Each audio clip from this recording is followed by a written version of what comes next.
I'm on table. Yeah, thanks to you.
Oh, yeah, but it was still too far. The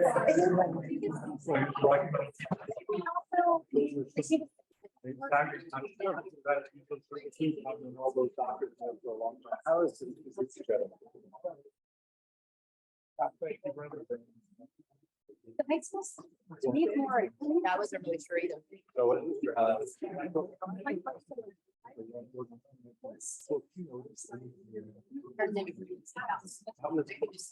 Everybody's always like, ooh, like in any district, there's an executive session.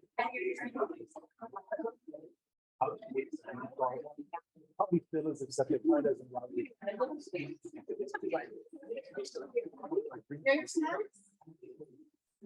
I'm waiting on this. Okay. I need a. All right, here we go. Let's start off with the Pledge of Allegiance.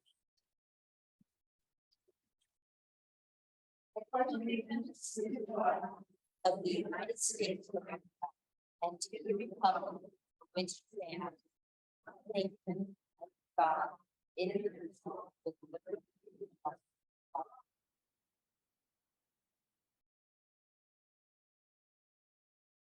All right, so we kick things off with the board purpose. The board will govern lawfully with an emphasis on outward vision rather than an internal preoccupation, diversity in viewpoints, and sufficient understanding of issues, strategic leadership more than administrative detail, clear distinction of board and chief executive roles, collective rather than individual decisions, future rather than past or present, and proactivity rather than reactivity. With that, we move to roll call. Johnson, here. Sharon. Here. Butler. Here. Moen. Here. Vidovich. Here. Okay, and then approval of agenda. I know we discussed maybe moving some things around, but I think we're good with this. We can. Yep. I move approval. Okay. What was second? Second, Santina. I repeated that because she had her mouth full. Sorry, Paul, it's cooking. Okay, gonna vote. Johnson. Aye. Sharon. Aye. Butler. Aye. Moen. Aye. Vidovich. Aye. Okay, and then recognition. Yes. Let's see, do you want to say a few words? Love to. Love for Eleanor Puget to come on up.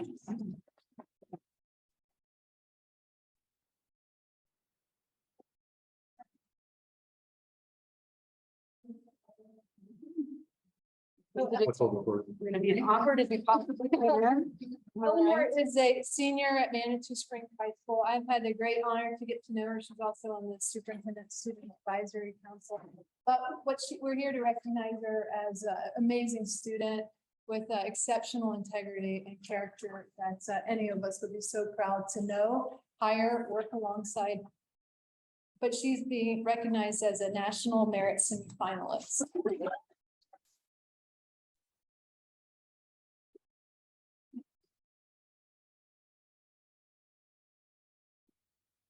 Honor, anything you want to say to the community? Just thank you for support. Not prepared to say anything. Okay, ready? 1, 2, 3. Thanks, parents, for.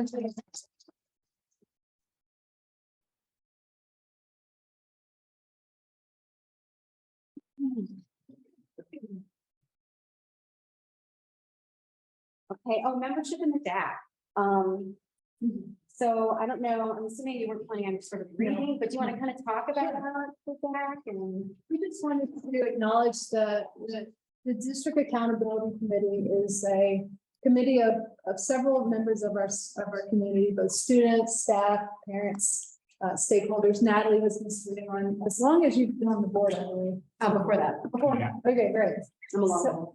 So just thankful for the folks who commit to this committee. We know it takes time outside of their classroom or outside of their work schedule. And our students who join us each month, you can see they serve on a 3-year committee, and some of us are on there for each year of the DAC. So I just wanted to take a moment to say, we know this is outside of their typical work duty responsibilities, and grateful for their contributions. And then it's kind of, you know, that it's required by the state for us to meet a certain number of times a year, which we, you know, obviously completely. And then you need a certain number of types of people working under each committee, and we make sure all of that. Yes, happening we and- make sure. So for example, the feedback and evaluation committee for the state, that you have a representative of these different stakeholder groups. So, and then we also have district charge questions that come from our Board of Education, and those district charge questions are reviewed, and then data is shared out in December, and then final recommendations in April. And I'm wondering, I know I didn't ask you this question in advance, but like, how many hours do you think? I mean, I'm just trying to think of how many hours these folks put in if you were to total it up throughout the course of the year. It's probably substantial. Let's say we need at least 8 meetings, 4 to 35 hours per person. But the majority of their work happens during the DAC timeframe, but they're oftentimes having other conversations with people. Do you have any other questions about? Anyone have any questions about that? No, Elizabeth said she has a list of each committee, because there's 4 questions we have, is that right? 3 questions, so talk to the group is split between 3 people or 3 groups, so just to have that and then what role they fill based on the state requirement. Okay, excellent. On to public comment. We have stopped sort of reading because we feel like the folks that are giving public comments can kind of follow our guidelines without us having to read it aloud. But I do know that there are several folks speaking on the same topic tonight, and so just that idea of trying to sort of avoid repetition if possible. And again, stick to the 3 minutes. So I think you've got a few folks that have. Yes. A few. First up, Brenda Holmes stanchion. And where would you like them to state? Do you want to Sit or stand. Oh, do you want to? The camera will pick them up and if they share. So is there a way to see how much time is left? Haven't started it yet. Right, no, I just, you know, a visual is always awesome, but That's below your page. so will I know at like 30 seconds? Yeah. Or you'll give me like that? Yes. Thank you. I'll give you 3 Appreciate it. things. All right. Yeah. My name is Brenda, and I am here representing the over 60 families represented by Stand Up for Manitou. We are concerned parents who last spring began asking very specific questions. We asked questions of the Board of Education. We had meetings and we began doing our quality research. We wanted to reverse the trend of those leaving Manitou D14 while supporting those who have chosen to stay. We conducted a truly confidential survey with a highly reputable private company that performs these services routinely to address issues and concerns in organizations, including school districts. The questions from the surveys were answered by those who taught and supported our children. Their ideas, concerns, and comments need to be valued. The information gleaned from it should be used to create focused change. Let's celebrate what the survey showed Manitou is doing well. Staff responded what is best about the district, their coworkers, their students, and their ability to make impact. The survey also suggested what needs to be done differently. The survey is a source of valuable information, and the findings point to some clear focus areas for the Board of Education to address: repairing trust with staff and district leadership, more employee involvement in decision-making, giving employees a safe place to share suggestions and feel heard without fear of negative consequences, and conducting surveys through a third party with current staff. Just as teachers and staff are rightly expected to teach with data-driven instruction, the families, students, and taxpayers of D14 expect data-driven leadership. And the data regarding leadership demands additional exploration by the Board of Education. Public awareness is the first step to change. This is the starting point for dialogue. At every turn, Stand Up for Manitou wants to work in collaboration with the BOE for the betterment of the district. Together, let's preserve what matters. Our children are the collective future, and they deserve no less than suburban instruction by excellent and committed teachers that in turn feel supported and celebrated by the leadership at all levels. Let's work to ensure that Manitou remains what it has been historically, a desirable place for teachers to love to work and students to love to learn. Ask students their ideas. We as the stakeholders in D14 are demanding answers to questions. We are now becoming a divided community. You all need to listen and create a district team rather than dispute our work. 30 seconds. Thank you. And just so you know, typically the board does not respond to public.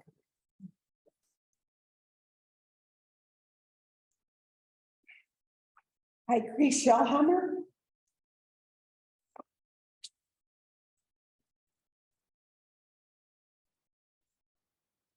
Hi, do I need to sit? All right. My name is Cree Shellhammer, and I've been a parent in this district since 2016, and I'm currently a member of Stand Up for Manitou.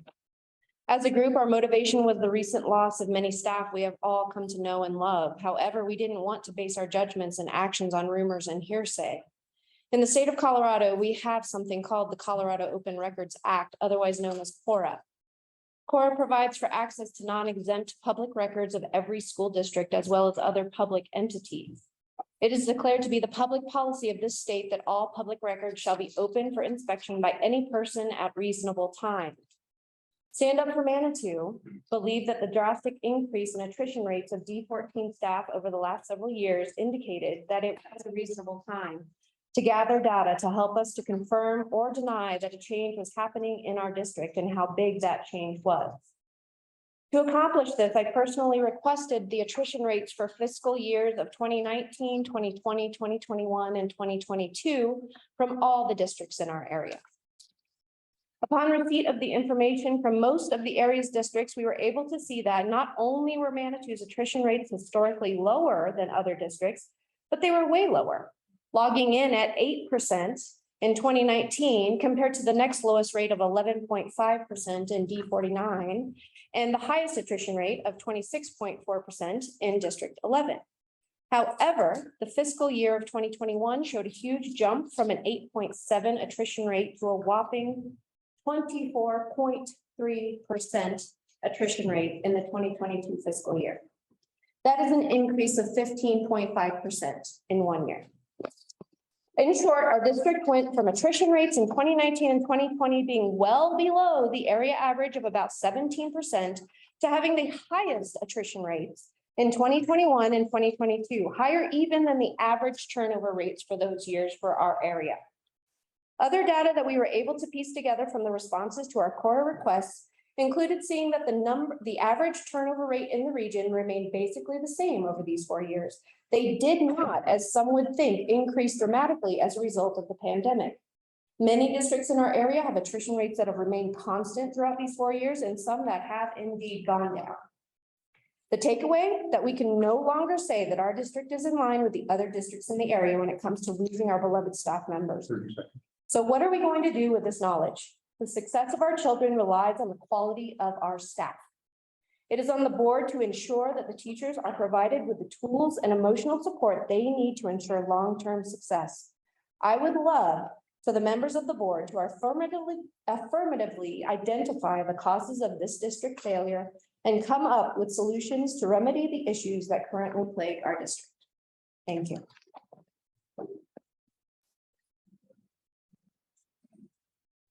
Anakin House.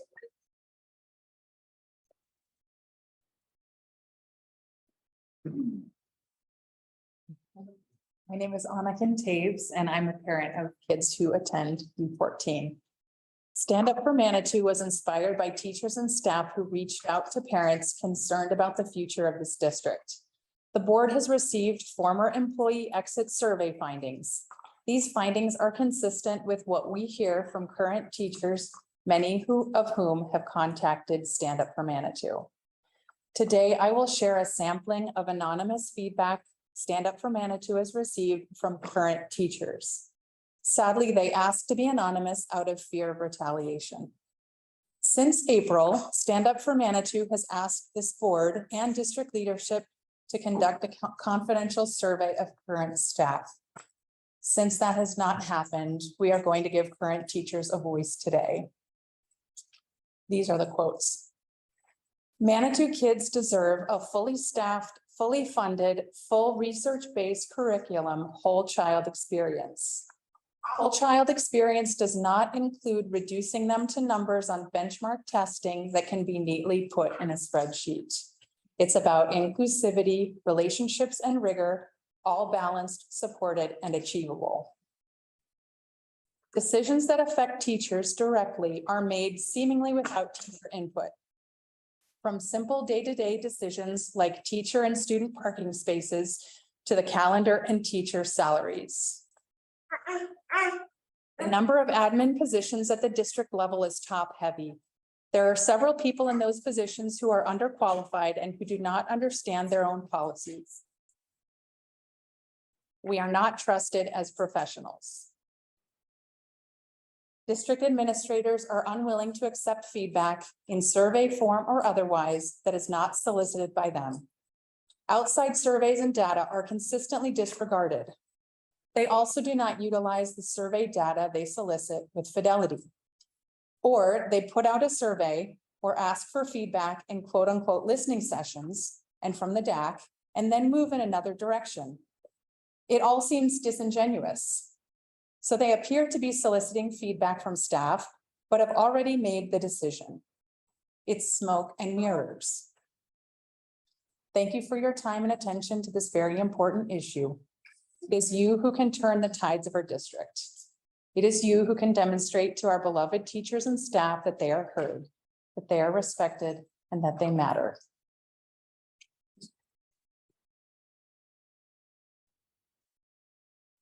Sarah Linster. Hi, everybody.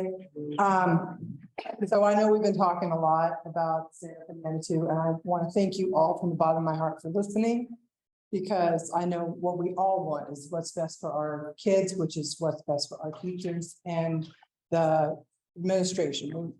I think there's a great solution that we can all find together. That being said, I have to read a few of the quotes from the teachers that are from that survey that was done by Stand Up. Okay, so again, my name is Sarah, and I've had a child in D14 for 10 years, and I have 6 more years to go. So it matters to me a lot. I just wanted to talk a little bit about the culture, the district culture that was written by the teachers. So this is not my words, but the words from that survey.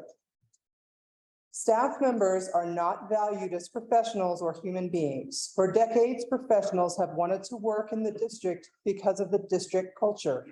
The culture has become toxic over the last 3 years because of the actions of the district leadership. For example, over the last years, there's been a lack of support for teachers and administrators to make informed decisions for their own departments, a lack of empathy toward work-life balance, teachers bullying other staff members with a lack of accountability, and decisions are often overruled or reversed by district leadership, and a pattern of dishonest behavior and creates a pattern of dishonest behavior by district leadership. The district leadership's slash and burn mentality will continue to erode District 14 and attracting choice students and quality educators. So that was all one quote. Here's a second. My focus, as well as my associates, was what was best for the students and their families. It does not feel that way anymore. It is more of a facade from senior administrator. They embrace Manitou Springs culture. Their words do not meet with their actions, and it saddens me that MSSD 14 is not the jewel of small schools in our area any longer. It is now marred with staff and building administrators leaving, and the others do not feel safe to speak up for fear of retaliation on finding another job. So what I ask you guys, the board today, I came here almost a year ago and gave you the same question, which was the students are experiencing a lot of turnover, which is creating turmoil, at least in my house it was. And we know that there are concerns, and how can we address these concerns in the best way possible for our kids? And I hope you guys can really think about, if you're feeling a moment of doubt about this request, what is it why are you feeling doubtful? Because we should be able to give it a cold, hard stare and find out what's going on. Thank you. Robert Robbins.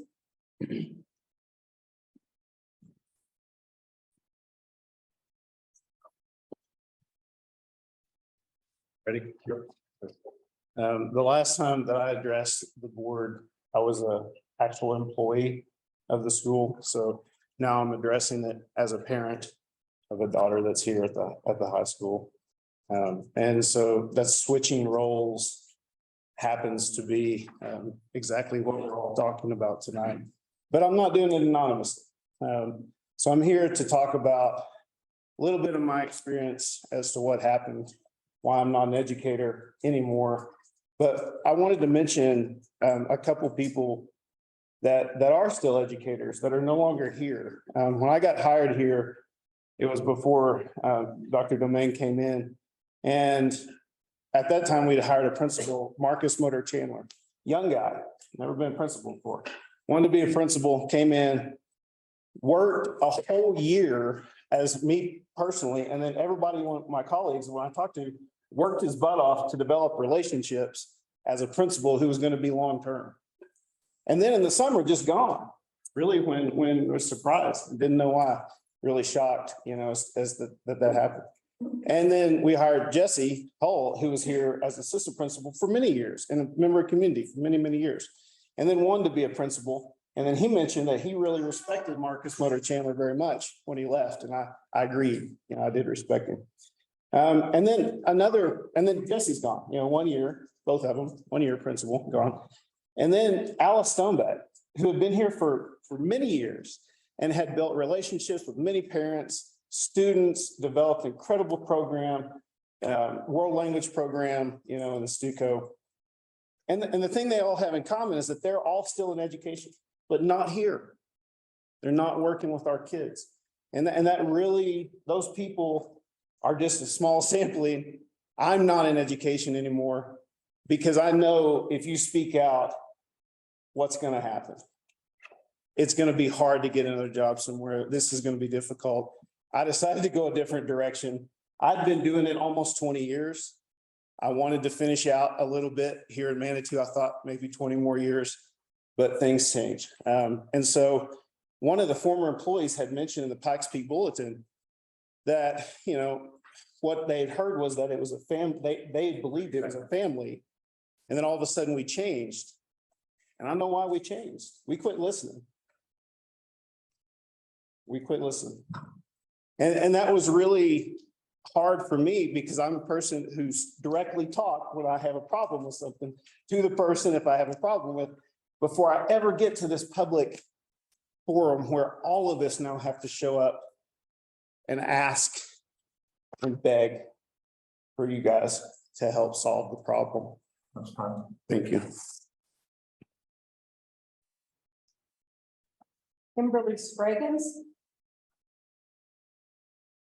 Hi, guys.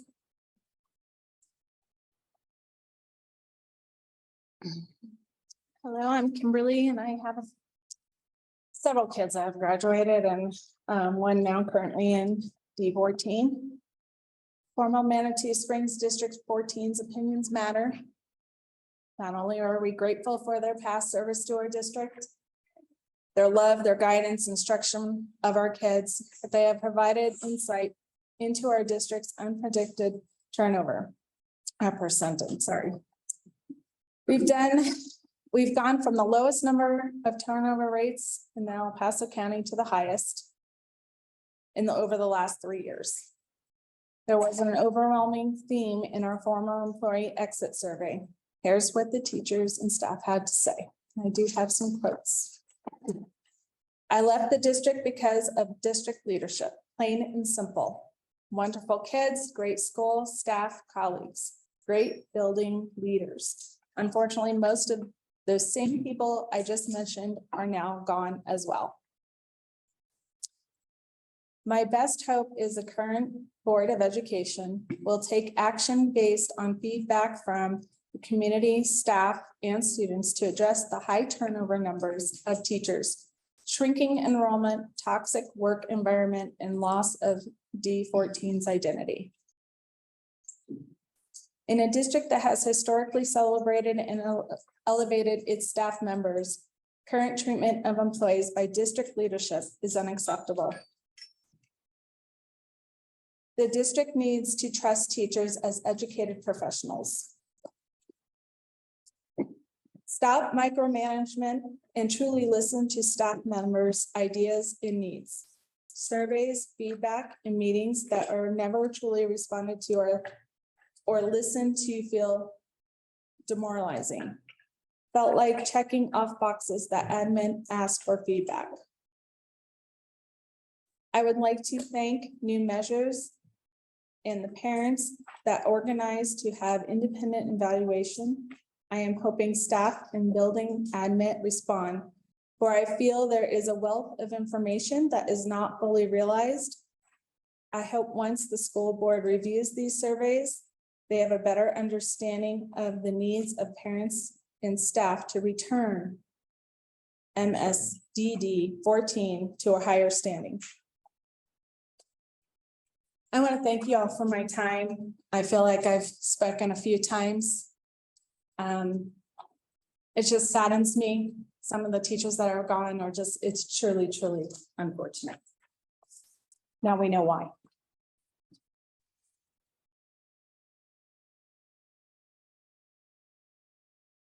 Rosanna Charnecki. Good evening. My name is Rosanna Zarnicki, and I am a 20-year veteran resident of Manitou Springs and the mother of 2 Manitou students. I'm also an educator in a neighboring district and have had the opportunity to engage in many components of our public education system: classroom teaching, instructional design, coaching, policy, and leadership implementation. Like all public systems, the complexity of public education cannot be understated. It is an awareness of this complexity that drives me to address the simplistic and sometimes anonymous letters and comments being shared by the group that refers to itself as Stand Up for Manitou. The dual narrative of a concern about teacher attrition rates and some unknown fear of retaliation is distracting, irresponsible, and misguided. If current staff are dissatisfied with their administration, there are internal human resource processes in place for them to address any concerns. It is, of course, up to the individual staff members to make grievances public or keep them private. It is not, however, up to the public to hint to staff whether or not they should be dissatisfied. These are intelligent adults who can draw conclusions of their own. I am baffled by the anonymous accusation of possible retaliation. Manitou Springs School District is a public institution with checks and balances in place. Who exactly is retaliating against whom? And what is the nature of that retaliation? Colorado open enrollment law makes it illegal for a school district to deny admittance to any student, except for very specific situations. Attaching your name to a complaint or backing up an accusation with details is not one of them. Until the Stand Up for Manitou group decides to step out into the open and identify specific and detailed examples of their grievances, ones that do not act as a puppet for former employees, I am calling their bluff and encourage you to do the same. I don't think they have received any threats. I don't think they have spoken with a majority of current teachers. I don't think they have much to actually stand on. They may well simply be airing dirty laundry for a handful of disgruntled former employees and parents who have little knowledge of the complexity inherent in running a public school district. Perhaps increased focus on teacher accountability and implementation of educational best practices have contributed to some of the turnover in last year's attrition rates. If so, who is to say that the educators recently hired aren't as good or better than those who have departed? I urge our administration and board to continue your focus on quality improvement strategies that embrace Manitou's whole child approach to education. Continue to share the positive stories of students, teachers, and families who consider Manitou their home, as well as successful strategies you are using to address challenges. Do not get sidetracked by vague complaints from anonymous community members. Focus on your mission to support all learners through opportunity, excellence, innovation, and wellness. Thank you. As I mentioned, I'm not anonymous.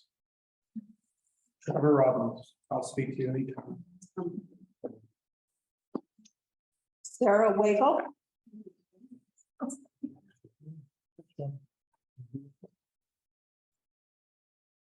Hi there. Maybe I'll stand in the middle as a parent. I'm not a part of the committee, nor am I at the center of the committee in the survey results, but I am a mother of three, soon to be 4 students in the district, and we live in the district. So we've got a 5th grader, 3rd grader, and a preschool. In 2017, our family sold our home in Colorado Springs to specifically come to Manitou Springs for our kids' education. We had heard of the rigorous academics and the success of its graduates, some of them from master's degrees at Stanford, and it's just an exciting prospect for us. And we were thrilled it was all done with a whole child approach to learning. We still remember fondly Russ Vogel touring the school with us 5 years ago and made our family feel welcome and reassured that the hearts and minds of our kids were in good hands. So my husband and I are both college graduates. We work full-time in rigorous fields and believe that Manitou is the place that will train our children for a similar future. And so, but what does it make, what does it take to make a child truly successful? What does it take to create, for students who can operate at a high level in any given field and meaningful contributors to the society around them? We believe there's 2 things, and 2 things that as the teacher surveys have returned and we've heard from some teachers concern us that Manitou is losing, and that's freedom and safety. And I believe those things have already been spoken of tonight. We would be pleased to recognize the world is battling for the minds of our children. Singular narratives plague the directionality of our education around the nation and run in parallel with currents of society, rather than finding their footing in critical thinking and the development of individualized ideologies. So successful students must have the freedom to be independent thinkers. They must have the safety to learn, the safety to fail, the safety to develop their own ideas, and be supported by educational staff around them. With the turnover of teachers and survey results of fear-based teaching environments, we ask, is there still freedom and safety in Manitou schools? Are we recruiting and retaining teacher talent with diverse viewpoints and broad spectrums of thinking? And is there safety to be different, or do we promote uniformity as a pattern for success? My husband and I will not tolerate the subjugation of our children's future to spineless considerations in these areas. We want Manitou to be the future of our children's education, but we ask for intentional focus and action towards realigning our district toward health, educational independence that every Manitou resident can be proud of. Thank you.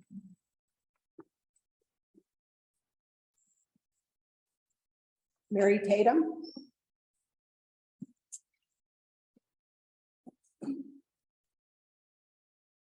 I'm Mary Tatum, and I am the mother of alumni who graduated in 2013 and 2014.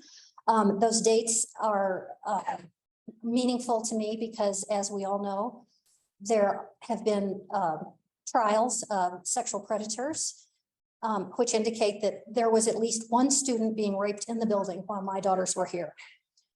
So the questions I would like for the Board of Education to consider as while reviewing this survey report by Stand Up for Manitou are the following. Is there evidence of wrongdoing or illegal hiring and firing practices or other illegal, unethical activities within the current leadership at Manitou Springs District 14? How and why did Stand Up for Manitou choose New Measures to conduct this survey? Did New Measures and Stand Up for Manitou have a personal and/or professional affiliation prior to the survey? Were 100% of recently departed Manitou District employees invited to participate in the survey?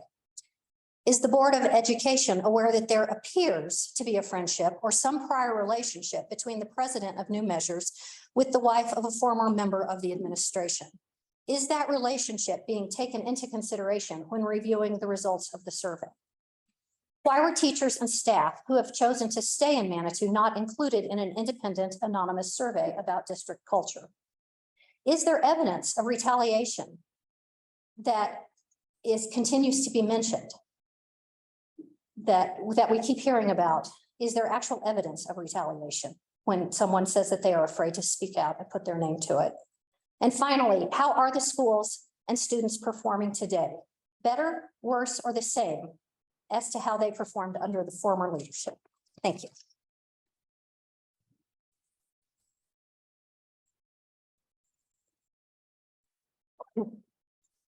Maggie Santos.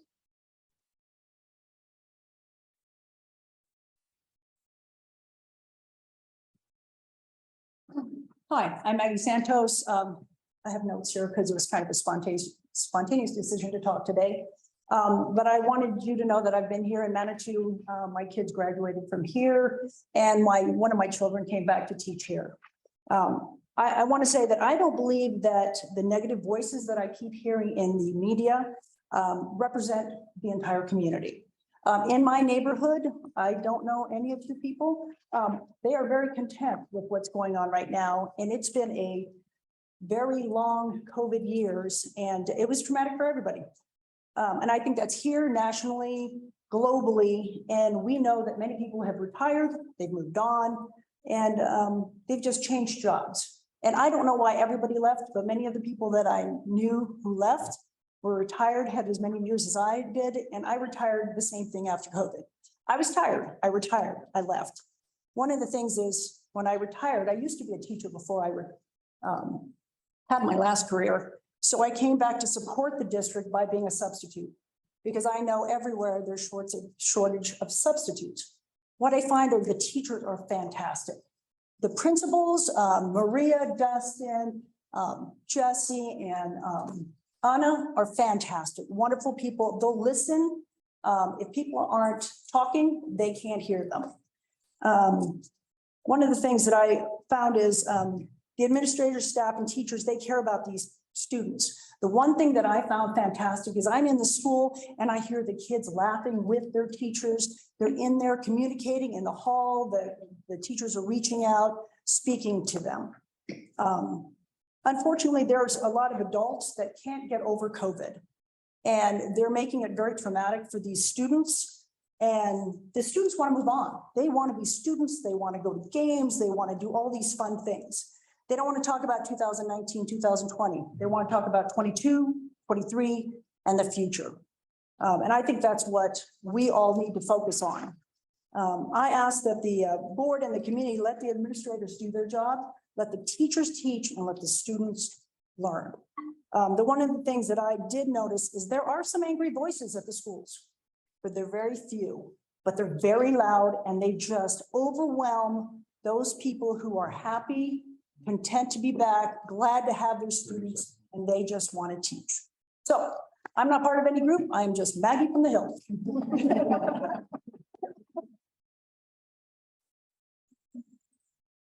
Rhonda Hefshaw.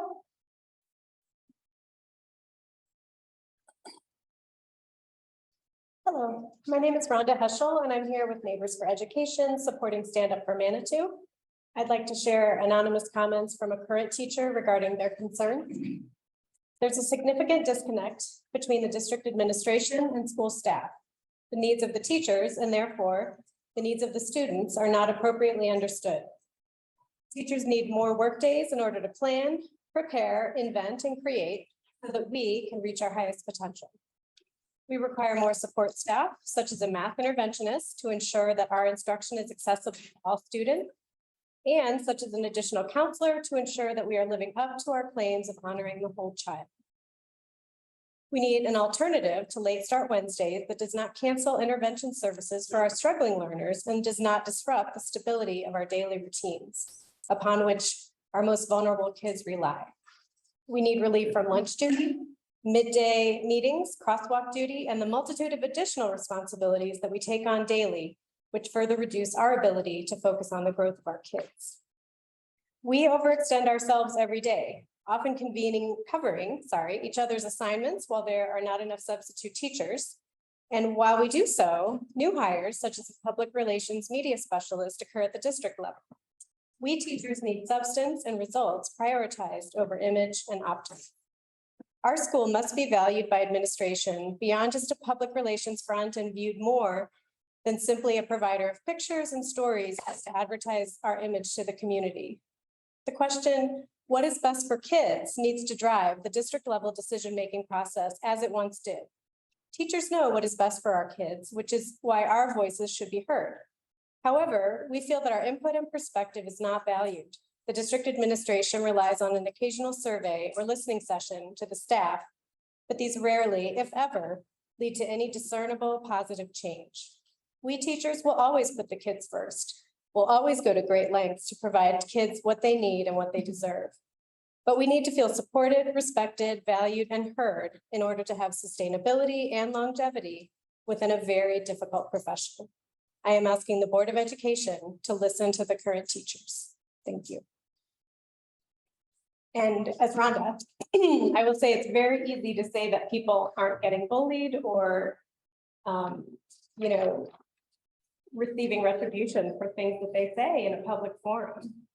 It's easy for me to come here and not working in the district, not have to worry about what the repercussions might be. But I really believe that people are frightened of their reputation and what people will say. And I think we've all been in situations where we've said something that came out the wrong way and we paid for it. And if you're an employee of this district and you're scared, I think that's a valid concern. Thank you. Jessica Moen.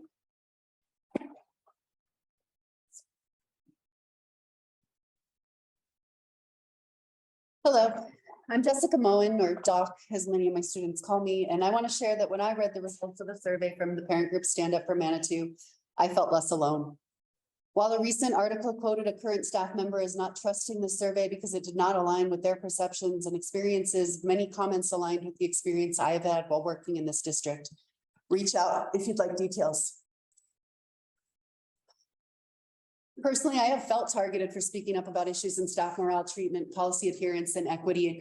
And while I respect employees who have not had these experiences, ignoring that some of us have does not negate that these issues exist.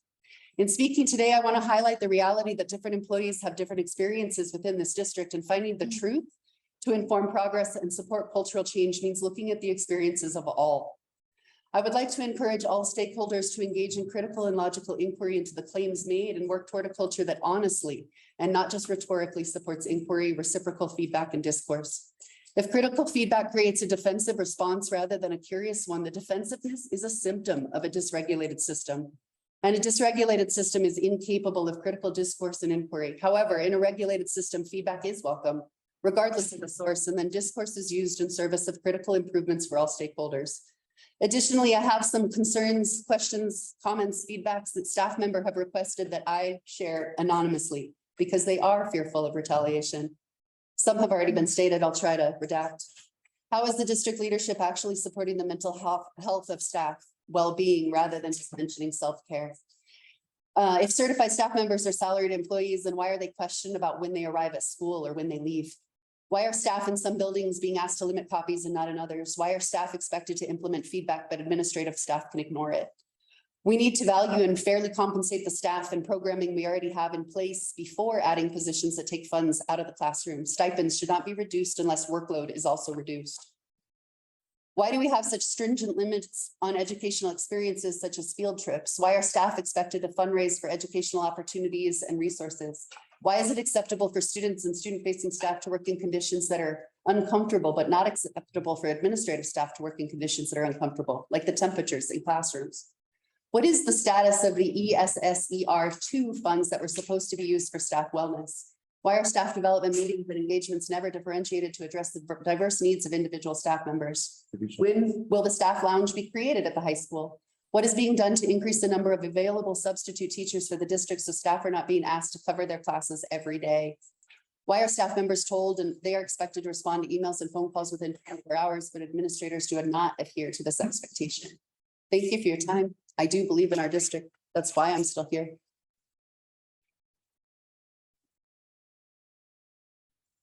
Colleen Johnson.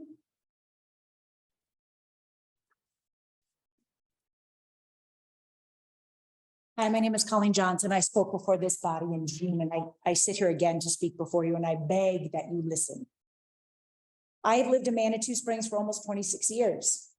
In the newspaper of my hometown, I've been called out as a person who has or will bully and retaliate against parents, children, and staff. I have been called out as perhaps not historically reporting child sexual abuse, while at the same time being named in open court in the same trial. I sit on local, regional, and statewide committees where I'm asked not about how to come to Manitou as I was in the past, but what is happening in my hometown. I'm asked why week after week after week, there are anonymous letters to the editor in my hometown newspaper accusing me with the pronoun they and district administration of horrific crimes against children, parents, and my colleagues. The pronoun they and district administration are slanderous. I beg people to name names. I know many of the people who have spoken before this body. I've known many of them for years.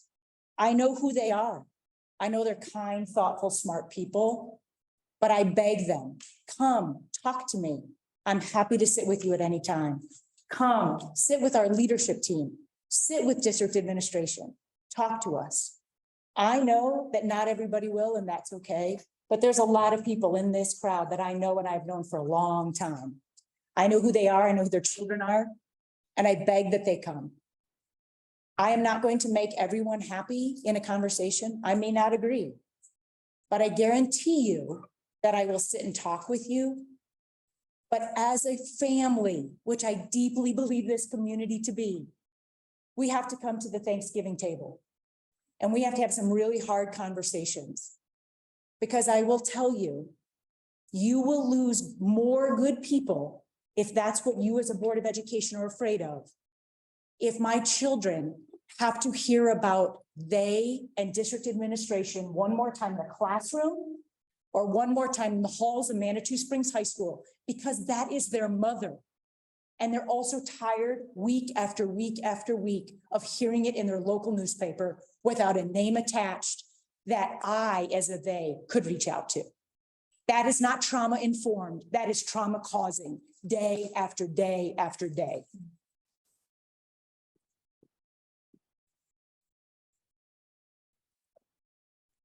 Gary Miller.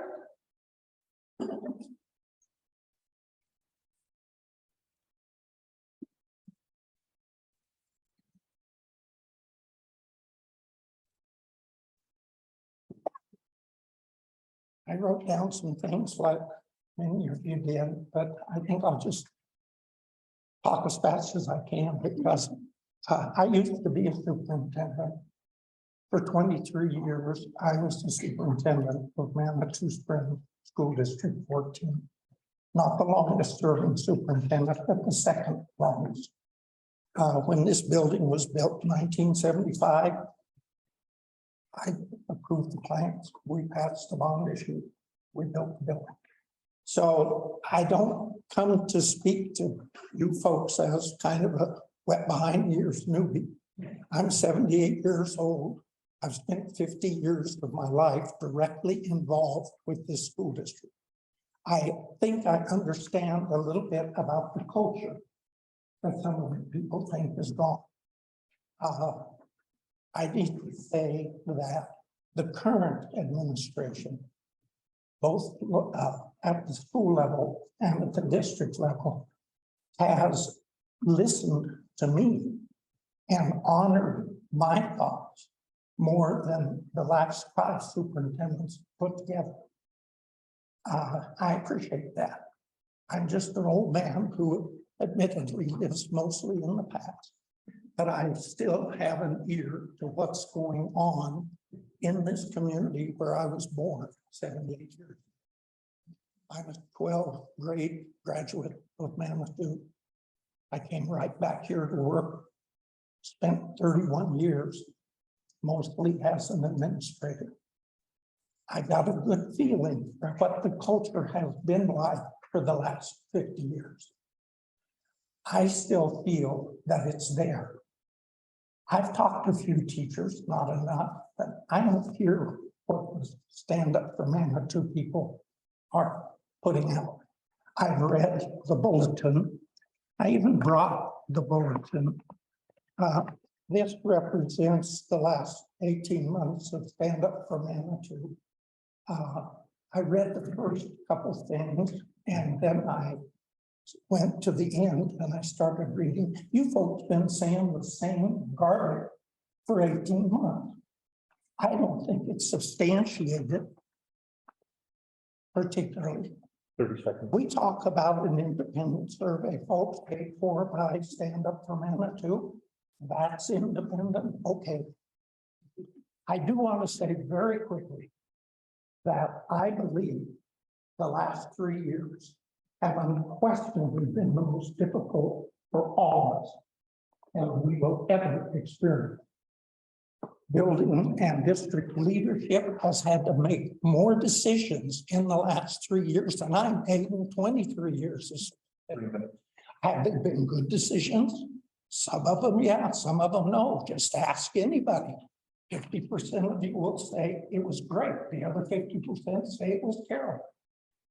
That's pretty much what we always get when we ask staff and parents. Should we start school before Labor Day? Oh, hell no, terrible, can't do that. The other 50% say it's going. So we don't have to go off.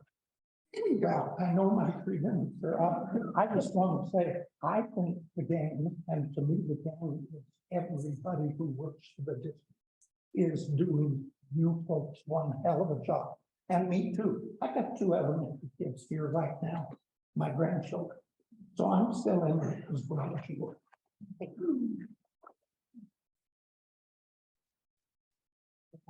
Okay, I just want to thank everyone for speaking tonight. I know how difficult that is. And thank you, Brenda, Cree, Annika, Sarah, Trevor, Kimberly, Rosanna, Sarah, Mary, Maggie, Rhonda, Jessica, Colin, and Gary. Thank you. I apologize. On to the consent agenda. We have our regular and special meeting minutes and personnel. We have a motion. I move approval. Second. Any discussion? Very good. Very good. No, I was. I just talking about one of the. You can talk. Usually don't have a conversation about.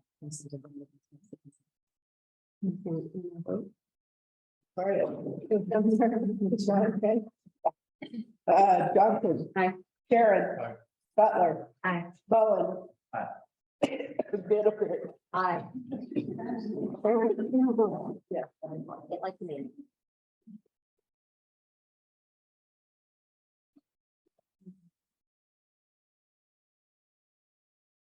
Did we make it through? I'm so distracted. No, yeah, we're good. Yeah. No, we're good. I think that- Oh, I'll put Darren at you then.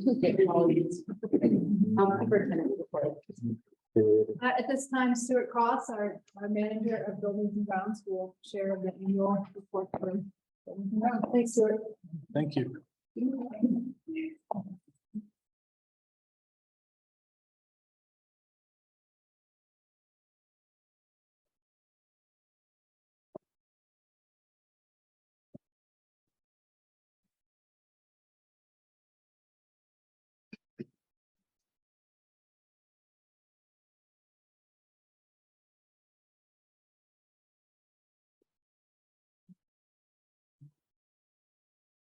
All right, thank you for giving me just a little bit of time to talk a little snapshot of what's going on in buildings and grounds right now. We've had a lot of exciting projects, both capital, general fund, and just every little bit that we can do. In the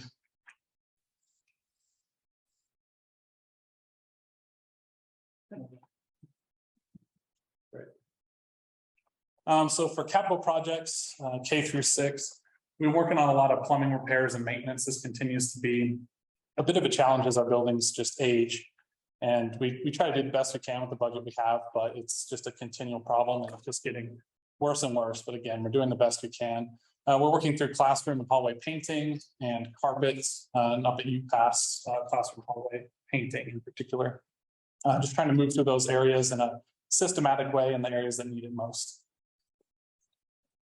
For capital projects 6 through 12, at the middle school, we did the window replacements right up there. That was completed, and then we're working on an emergency lighting improvement that basically becomes a more reliable system instead of it going to a battery backup that has continued to just be its proprietary equipment. It's difficult to work with. At Manitou High School, we did some gym window replacements. Those are the pictures at the top there at on the old gym. And we're working through a front office remodel. Basically what that does is that creates a larger staff lounge and a larger conference room in that space. We've ran into some troubles with some structural issues, but we got the go ahead from the structural engineer. So we're moving on that as quick as possible. And then we're also looking at a commons restroom remodel. Maybe that's not the right word for it, because what we're actually going to be doing is adding some restrooms adjacent to the commons restrooms at the high school. This is one of the plans that shows the front office remodel at the high school. I won't go into the detail, but you can kind of see there's quite a bit to it to recapture some space that really wasn't being utilized in that front office and really bring staff into that front area and just really prioritize a nice place for staff. This picture, again, just a quick capture of, you can see just to the right of that red highlighted area is the commons restrooms at the high school. And that's just one of our ideas of being able to get some ADA access. Again, just thinking whole child, making sure we have a great place for all students to be able to use the restroom facilities. Some district capital projects. These are a little bit more standard. Our asphalt repairs, asphalt crack fill, parking lot striping. We do all this on a rotation. And try to be as mindful of the funds as possible, but as you can imagine, asphalt is a pretty big expense across our district. We replaced actually 2 electrical panels at the bus barn. They were just honestly a bit of a hazard. So that was a really great thing to add to our capital list to make that such a key component of the school day a little bit safer. I guess other projects here. We have the high school and middle school gym floor refinishes, landscape improvements, stadium turf repairs. We've been working on that every day. We have rekeyed the high school, middle school, and elementary school exterior doors just to increase really safety and security across the board. And we have our high school and middle school roofs being replaced. Those are insurance claims from damage from hail and we're moving through the BEST process. We were awarded the BEST grant, and we are a little second part of that is our master plan 2.0.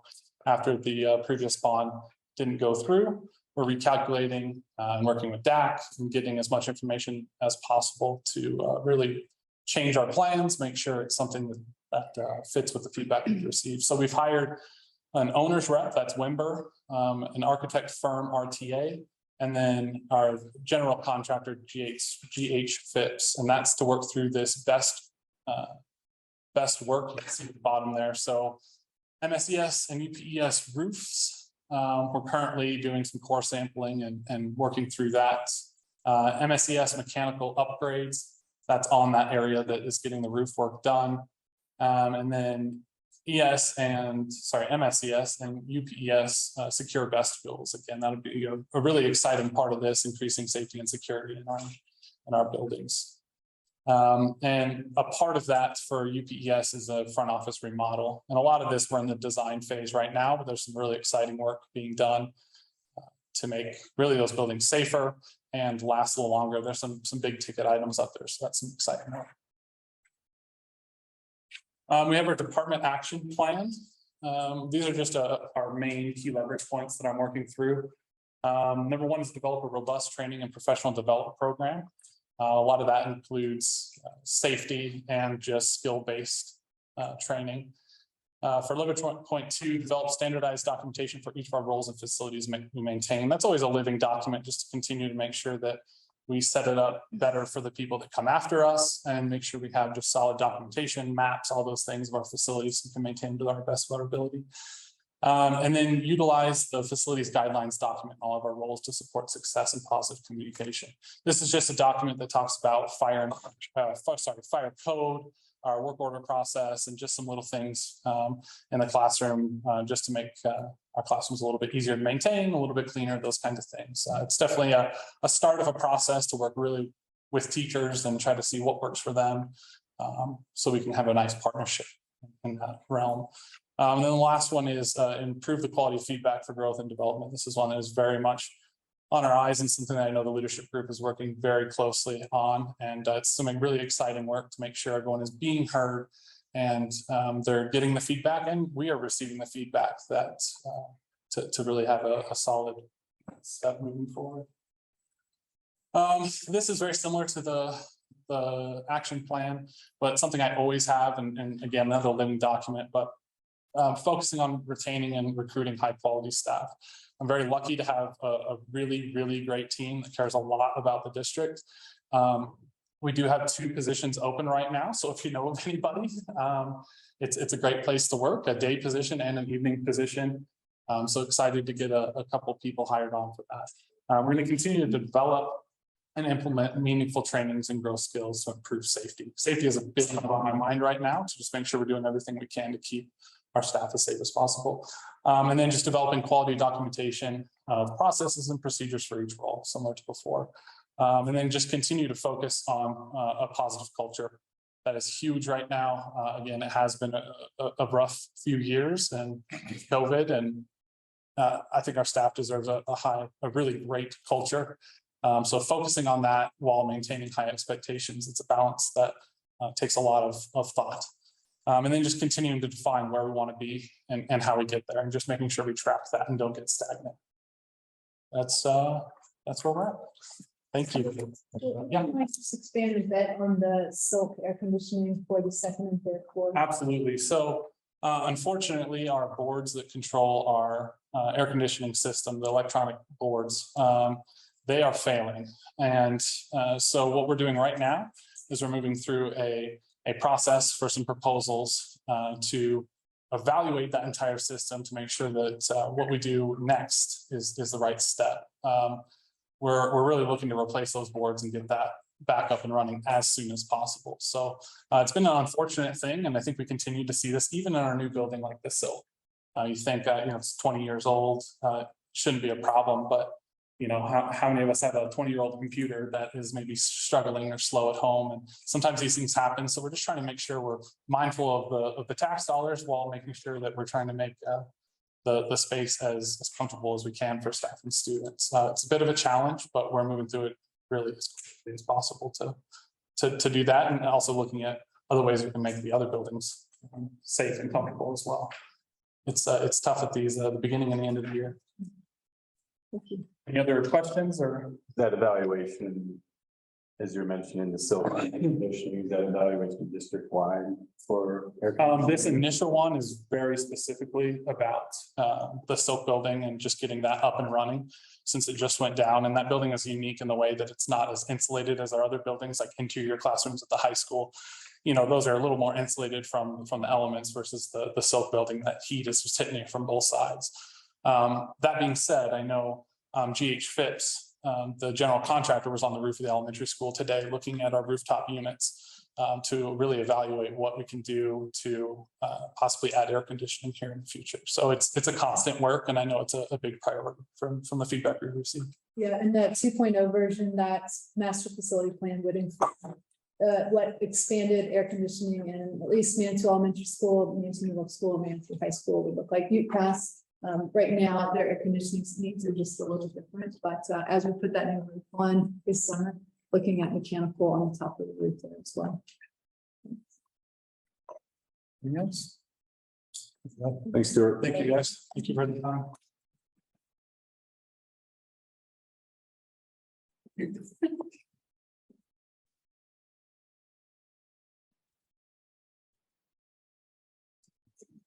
They're all have to do it for a little bit.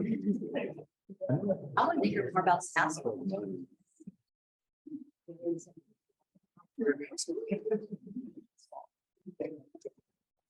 Sorry, guys, I'm gonna sit. It's been a long day. My name is Janie Anderson. I'm the Safety and Security Director for Manitou Springs Schools. I've been here since December of 19, and I was a police officer, retired as a lieutenant 30 years later. So for my safety briefing, it's a little short. I don't have all the cool slides like Stuart always does. You don't want to see the pictures of things that I have pictures of. So we're gonna get started. Safety team stays the same. Myself, our SRO. We have Baker and King Security. If you've seen them walking around the schools or with the interacting with them, hopefully you're pleased with them. I know the principals and the staff members and the students are very pleased with them, as am I. And then our leadership team is also part of our safety team. And then we have first responders. So basically what we've been doing at the start of the year here, since I met with you last, we've done all the safety tell trainings for the 4th, 5th, and 6th graders, not all of them. We still have some to continue to them. We want to teach them about the program and when it's appropriate to place a safety tell and when it's not, and what to do once you're placing those tips. We are working with our ICAC unit, Colorado Springs Internet Crimes Against Children unit, to come back to our schools to do some social media safety training, which is called Digital Citizenship Online for the middle school and the high school. And we hope to do that by November of 2022. We're meeting tomorrow or next week, this week with their unit. We have started to do the monthly fire drills each month, and we will be doing quarterly safety drills. We are still utilizing Informacast, which is our new notification system, and that is going very well. We still have identified areas each time that we want more speakers and things like that, but we're working towards that. Principals did an outstanding job with the plans that they laid out for the monthly fire drills as far as where they want the students to evacuate. And I think UPass got out in 1 minute and 4 seconds the other day, something like that. No, the whole drill was 4 minutes. Yeah. and 46 But the seconds. evacuation- How does 104? So very good. As you saw, if you all went to the homecoming parade, we worked with the city as we always do. We just have an operations meeting. We meet with city, police, fire, streets, everybody, just so that we have our plan set in place. When we have rivalry football games, we want a plan in place so that we don't have any nonsense between students, parents, things like that. Just trying to make it a safer environment. This year, we've been using restorative practices with our own Katie Pratt, who is now our 504 coordinator, but she's also a certified restorative practice person. So we haven't had to go outside and use others. If she's not available, then we will reach out to the previous ones that we've used to do the restorative practices. We're still focusing on that instead of just trying to suspend kids, things like that. We're continuing to do Raptor check-ins, and we get alerts if there's a sex offender or somebody on campus or something like that. We get alerts, the safety team, we check things out, our SRO up to see what the requirements are, if the person can be around kids or not, but we utilize those safety features at the front offices. All the principals and some other admin, we can all watch cameras on our cell phones. So if something's happening when we're off duty or out of the building, then we have access to the cameras, which is nice. In addition, many of us have been trained on threat assessments and suicide assessments. So as you know, at the high school, we only have 2 counselors, middle school, 1 counselor. So we need help from our other safety team members, and everybody steps in and does the threat and risk assessments for suicide assessments. Our biggest blessing is our continued relationships with direct supervisors, like communication supervisors, DHS, recon, safe passages, so that if we file a DHS report and we are not hearing anything back, we can just put them on speed dial, call them, and we're grateful that they've given us that opportunity to call them directly to inquire about any questions we may have. So the relationship piece is still huge. Officer Strider has continued to try to get kids into Forge Evolution, which is the old teen court, instead of just sending them to criminal court. We don't want them to get a criminal record in the beginning. We want to try to work through and get them their behaviors to change, if you will. We did start a new parking program at the high school this year after many complaints from teachers who left for lunch. They were not able to get parking spaces, so they were late coming back to class last year. So the easiest way we came up with that is just to make the parking spaces around the school building and identify them with an M for the teachers, just so that we didn't have here and an M over there and an M. We tried to do this as best as we can to keep it most efficient. So that's what the parking enforcement stuff was about. And we are issuing warnings to students and teachers who are not parking in the right spots. We are getting much closer to getting second chance. I've talked about that in the past. It's an alternative program for suspension for tobacco and vaping. We all know if they're vaping, we send them home. They're just going to go home and vape because they're not going to be supervised in many cases. So we want to try to find an alternative program. It's an online educational program. In addition to that, oops, I went backwards, Kat, sorry. Hold on, hang with me, guys. I'm pleased to announce that we applied for a tobacco-free mini grant from the Department of Health, and we just received that for the high school and the middle school. So we will get $2,000 for each school. And really what it is, it's a student-led group, so students working against tobacco. So I have a list of students from middle school and high school. We don't need 20 kids. I just want a small group of kids where we can actually review our tobacco policies. We can come up with competitions about signage, posters, artwork, songs, rap songs, whatever, about how it's not cool to vape, and just get educational pieces out there and try to get the buy-in from the students to help us with that. So that just happened like last month. So we're working on that. Thank goodness we are getting new cameras at the elementary school in Newpass. I can't tell you how many times people are like, when are those cameras coming? I follow this up and I can't see anything because we have a lot of blind spots, but they are coming. And then those additional cameras will be placed at the high school, middle school, and Silk. So I'm very excited for that. I'm waiting for the date. I check my email every day. Again, with the vestibules at the elementary school in Newpass and having a new office remodel, I think that's going to be another piece that we will get safety into our schools. As I mentioned, the Informacast earlier, that's going well. We still are getting speakers and things like that placed on the schools. But the biggest thing too is the 911 system part of that. If somebody calls 911 from any of our school buildings, we as the safety team get notified, as well as first responders up the pass and down here, and they know whose office the 911 is coming from. We had one today. The nurse had to call on a medical situation. They know just to go to the nurse's office, not check in and not know. And the beauty of it is because our first responders have agreed to log into this, there's been 3 times I think 911 was called. They were informed, and officers and first responders were walking on our school building before they were dispatched on their police fire radio, because it's that. So I'm really happy about that. Kat and Matt did a lot of work with me on that, so stay tuned on that. Things that keep us busy, vaping. We've confiscated 8 vape pens and devices. You guys don't want to see pictures of that, but there are many more out there.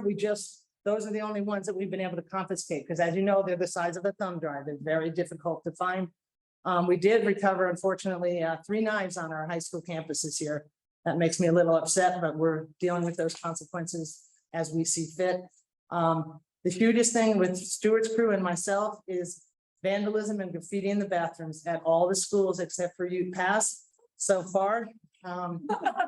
And we've even had buses, graffiti on the buses and things like that. We're solving some of those cases.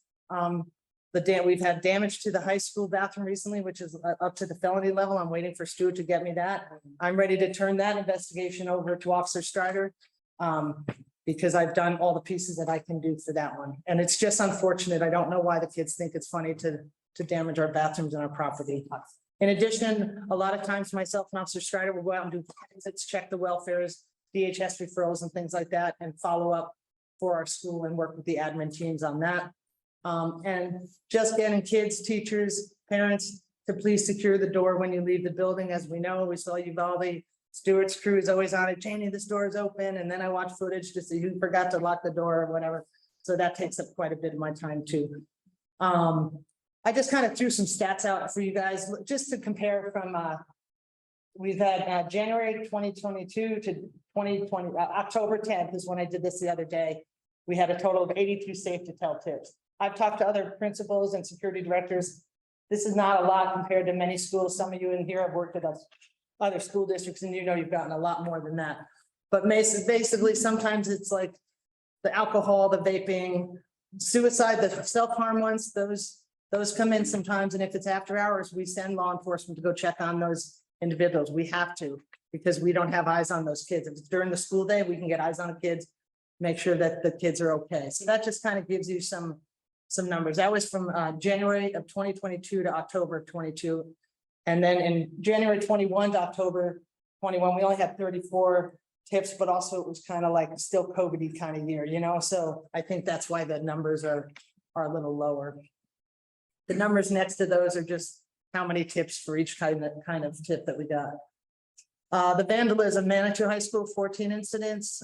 Middle schools had 7, elementary 2, Silk has had 2, buses 2, and 1 at the baseball field. We're starting to see some tagging by the baseball field as well. Sad thing is at the elementary, we have high school kids that go there for plays and things like that. So sometimes it could be them, but recent with a marker was almost like kids writing, like in elementary school. So that's a little disturbing to me because I don't know why they just do that, but they do. Oops, sorry, I'm not supposed to show pictures, right, boss? It's too late. So that is this already the board packets. Yeah. So this is just an example of a high school bathroom. I don't know why kids think it's funny to do this much damage and kick down bathroom stalls. It's really unfortunate. So anyways, does anybody have any questions for me? Try to make it quick and brief. I just have a comment.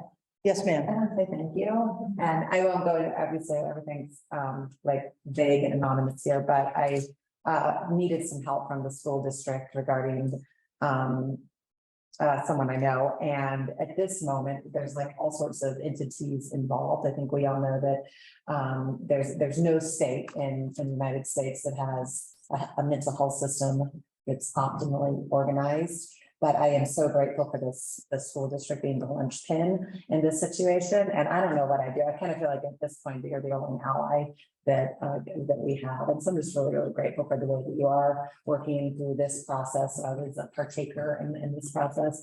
And I'm just really, really grateful and for the guidance, the patience and the responsiveness. Thank you. Hey, Janie, thanks for the presentation. A couple of exciting things you mentioned. I'm not familiar with Second Chance and then the grant for the tobacco-free initiative. Mhm. Do you know, is Second Chance and then what that grant is going to be looked to be used for? The approach on this behavioral based, understanding the root of the issue that causes. I believe so. I haven't taken the Second Chance program yet, but basically, and I can send the board the deliverables for the grant.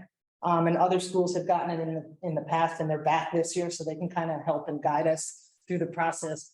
But really, they're trying to get students to promote the safety of not vaping and smoking cigarettes and things like that. And I can't answer the question as far as we know that it's going to get down to why are these kids vaping? There's something else going on that's whether it's cool or Filling the need.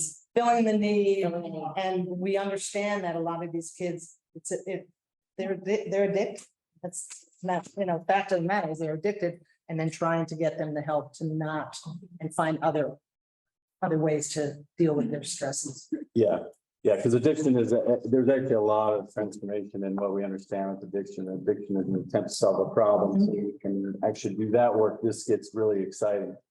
You also mentioned suicide threats, and those were fairly substantial, which made me think about, do we have programs, educational? Are we norming this with kids? Is there education around suicide and allowing for this to be discussed and? I would assume there's something, and maybe the principals can help me in the health programs. Is there anything, Dustin, or in health programs, is that part of the curriculum with suicide stuff? I don't know the answer to that. I was just speak that a lot of it comes through like working with our mental health providers. So as students alert or teachers see some signs that may be concerning based on whatever the indicator might be. So first layer of support is with our mental health team. And then for the norming for the suicide threats, our mental health team has done a lot of significant work in terms of training around risk and threat assessments, but any other educational opportunities? Well, I would also have that our health teachers do have multiple units around mental health and developing strong positive coping skills. We also have the sources of strength club at the high school level that in particular is around suicide prevention and creating positive peer alliances to create better opportunities for students to feel connected to their community. And the sources of strength group, they're going to be hitting the advisory classes at the high school sometime this week, next week, somewhere. I saw that email, so. I was going to see also the teen mental health first aid that our sophomores are involved in, the children's resiliency 6th grade program, which those are both universal and tiered interventions. And then the work of Danny Trammell and Jamie Squires and Angela Geek with the NME training has been incredibly impactful, in which just how we view trauma and the lens in which we acknowledge that and how that affects kids in different ways. I think all of that work is incredibly important. And then I echo Elizabeth, the work of the mental health team should be really commended. We've talked a lot in our group together about how they fill their own buckets because by the nature of their work, they give and give and give so much daily. And so I think that group and their work just daily should absolutely be commended. Agreed. I would also say that our staff have had really robust training from school counselors, and so anything that comes across as a threat or any kind of drawings, we can immediately sent to the counselor, and we respond pretty darn quickly. We have a pretty robust system in place right now. So I feel like we're doing risk and threat assessments really diligently and appropriately. Any other questions? Thank you. This line, as you were transitioning, just so for an update on fentanyl, Eric and the nursing team, they have the doctor's orders. We're working on getting the supply through Colorado Department of Public Health and Environment. It's like a 4-month turnaround, and we're trying to find a different supplier. Where we might have to pay for short term, we are going to try to have on campus sooner than later. And then we'll be training district leadership next week. Yeah. Just to be clear, you're getting Narcan, not fentanyl. Narcan, thank you.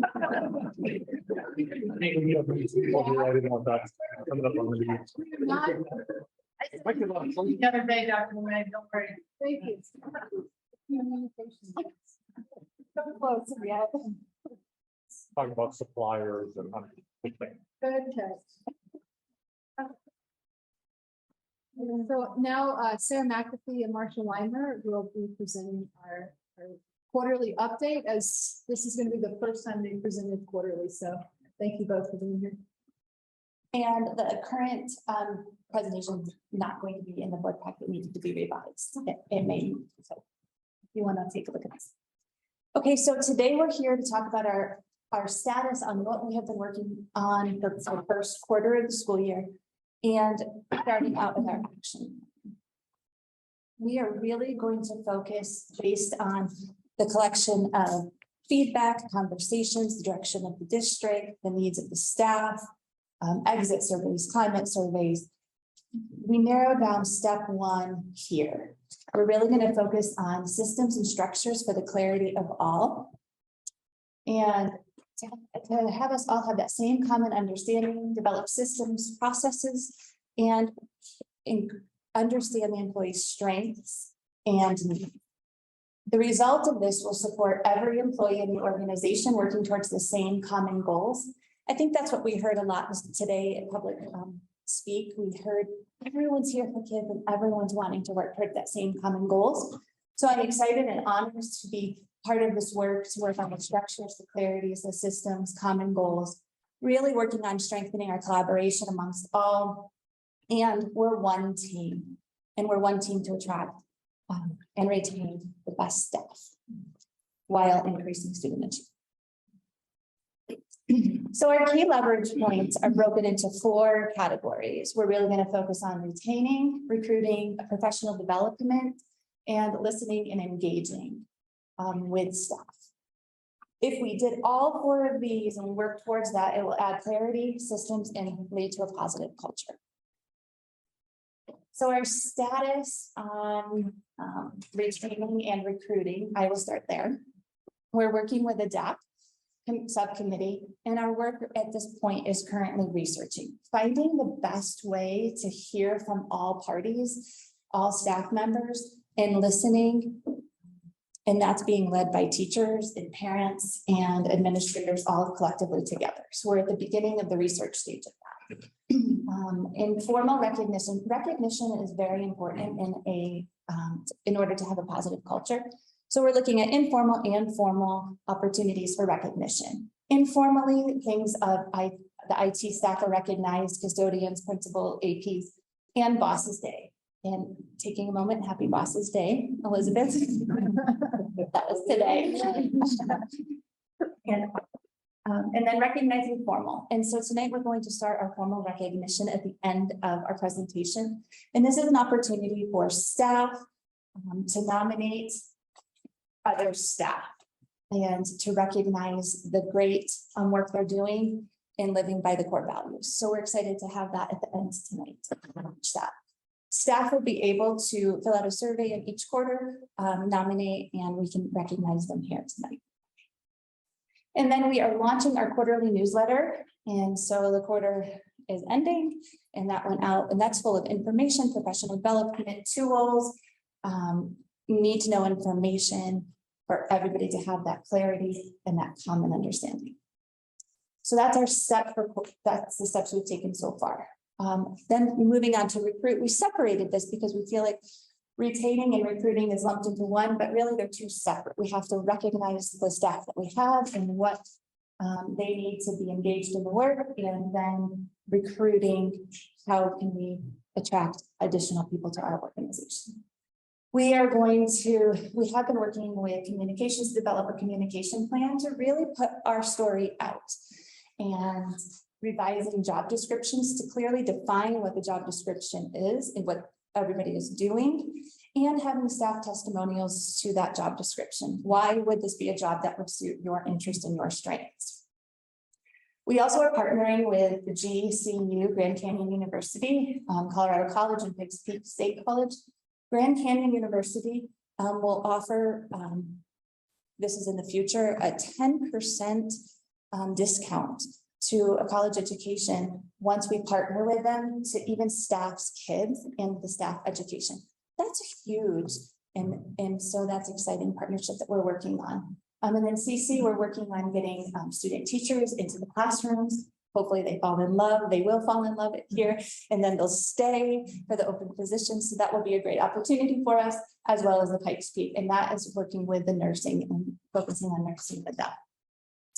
And then our Facebook presence. We are working with Allison to put the needs out there on Facebook and reach different people from different medias. I'm going to pass it over to Marcia. I'm excited to be Marcia's partner. Marcia was one person in human resources, and so now we're a team. So we really, 2 minds together really help that collective thinking. So I'm going to pass it over to you for professional development. So quick. Okay. So professional development, we have been able to work with, let's see, Stuart's team first. That was a really great opportunity to work with the buildings and grounds team and get all of them together. I think for the first time, maybe ever for a PD that we held here within the district, and really concentrate on working on their communication tools as a team. We've been in almost every building and worked with every department, really breaking down the changes that you all made to policy GBEB and what that looks like for them. We've had some great conversations breaking down GBEB, some excellent questions from staff related to their specific role in the district, because the way they see that policy might be very different if they're a bus driver versus a classroom teacher. Sorry, I'm having a little trouble from this distance. That's okay. The guidance that led to the guidance. Yeah. So then we worked on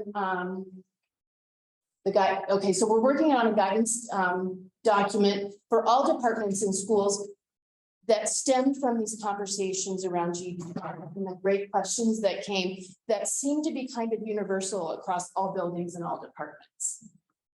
So listening and engaging, this has been really fun. Everybody has welcomed Sarah and I into their buildings, and we haven't gotten to all of the departments just yet, but we've just kind of set up house, and we picked great days when there were food. And it's been a great opportunity to just sort of informally see staff and answer their questions, and maybe they see your face and go, oh yeah, I was going to email you 5 days ago and I completely forgot. And they have great questions or needs that we could answer for them right on the spot, or we could research and get back to them. And just to have our presence there, I think was really, really valuable for them and for us.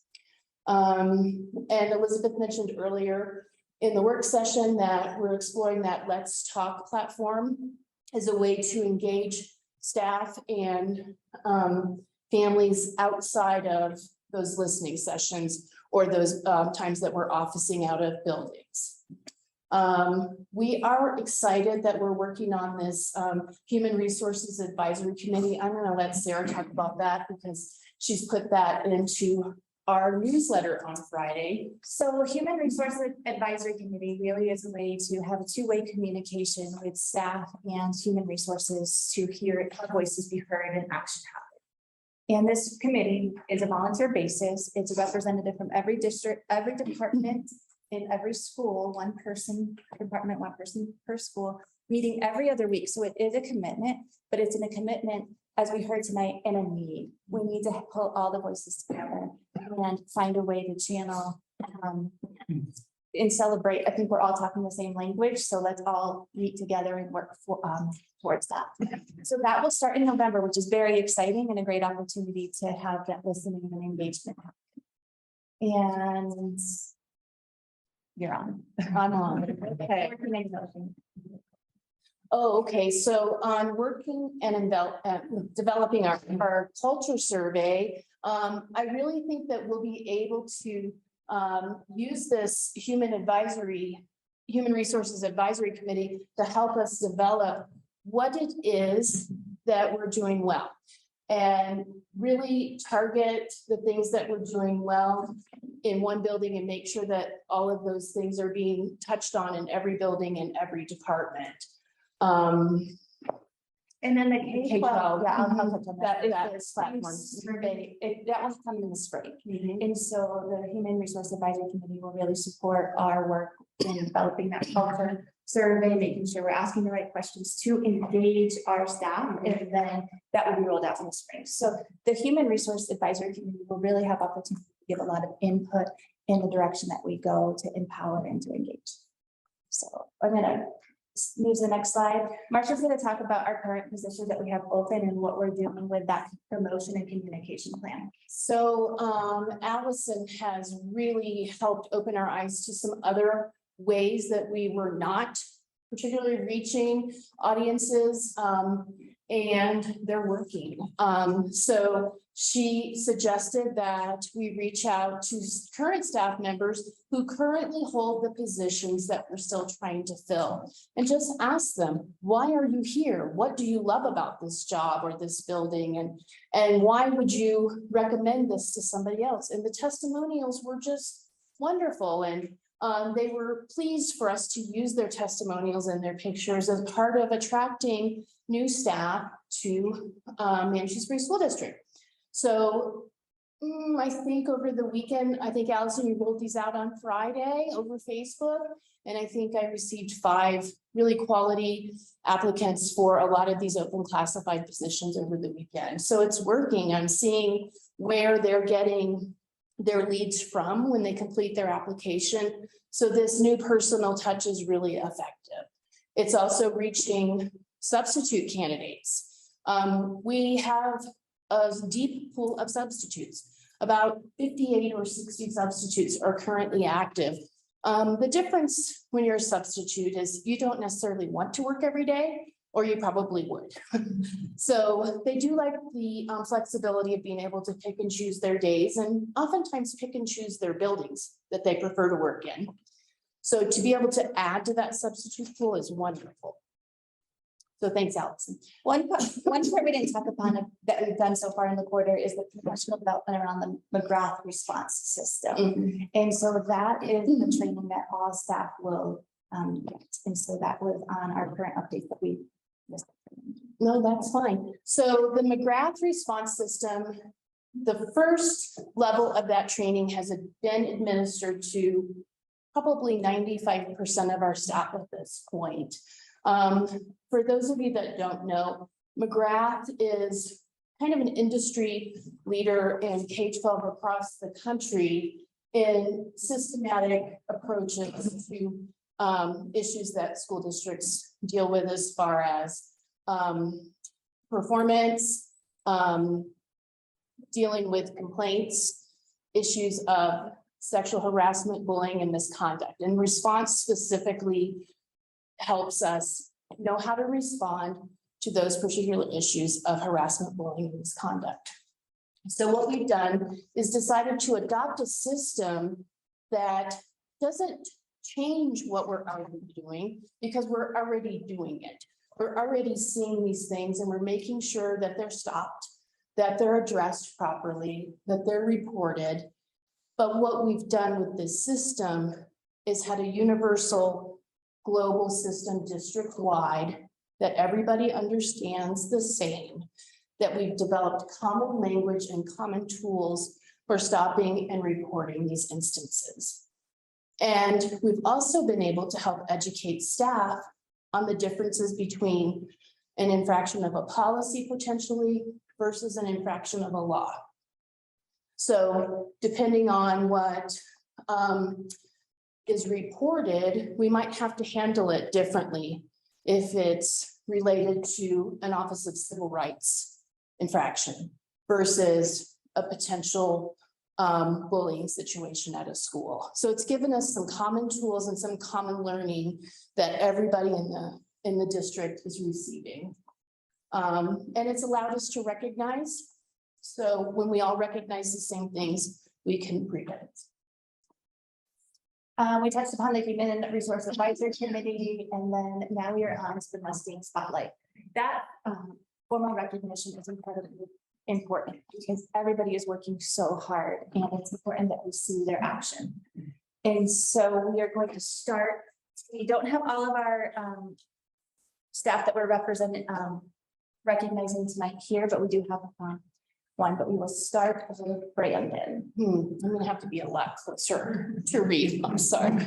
So, sorry, Tina, I'm standing with that. Brandon is an outstanding teacher, coach, and actively engaged staff. He serves on the District Accountability Committee and is a strong advocate for his colleagues. Brandon prioritizes relationships and focuses on what people need in order to reach full potential. He has a solution-oriented mindset that focuses on what is best for others, resulting in positive impact for students. Brandon's work on the DAC is currently centered on research within the subcommittee, focusing on recruiting and retaining staff. So if you see Brandon, please give him a shout out.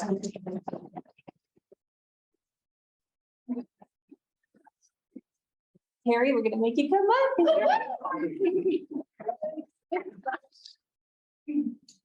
Don't get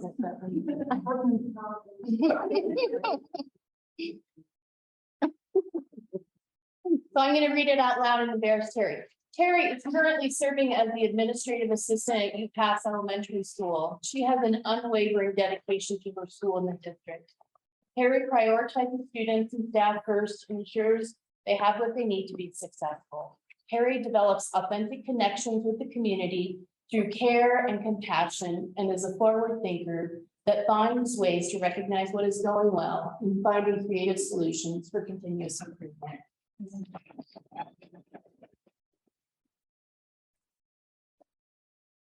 Makes great coffee. I'll get in here. I'm just so proud.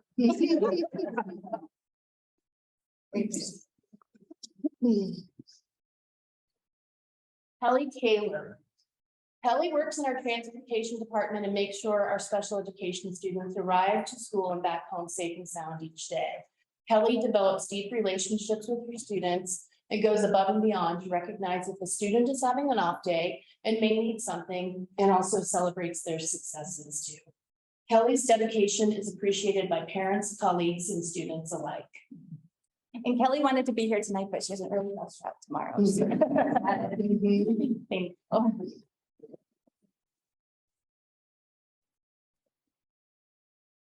Sue Spangler. So Sue's here at the middle school. Sue's a veteran teacher, but is always finding creative and innovative ways to keep students' love for reading alive and well. Recently, Sue took her 7th grade language arts students to an author read at a local library. It's always so inspiring to get to meet someone who actually wrote a book and hear their perspective. You are an inspiration, Sue. Thank you for your love of reading and your students.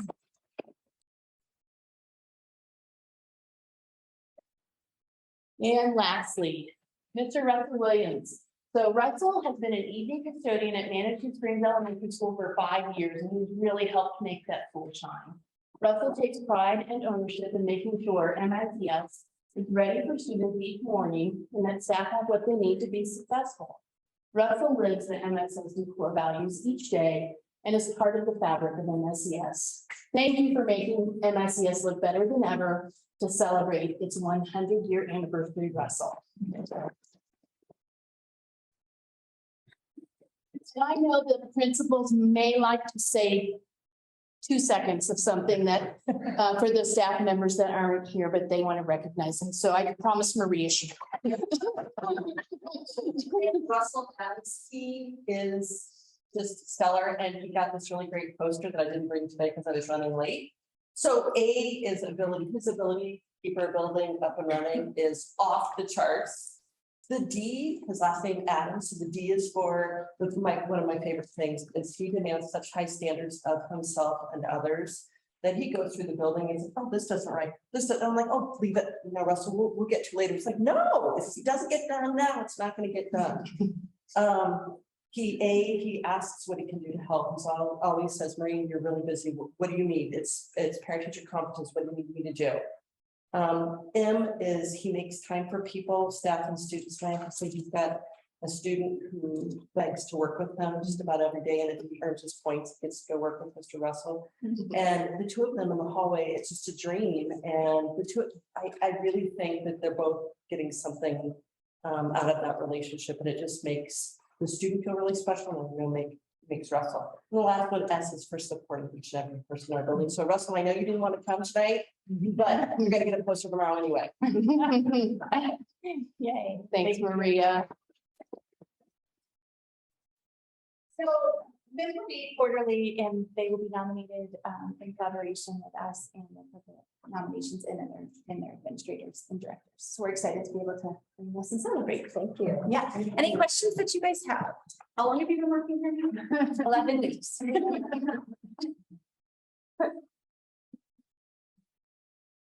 You guys good? Well, great. Okay. Thank you so much. Thank you.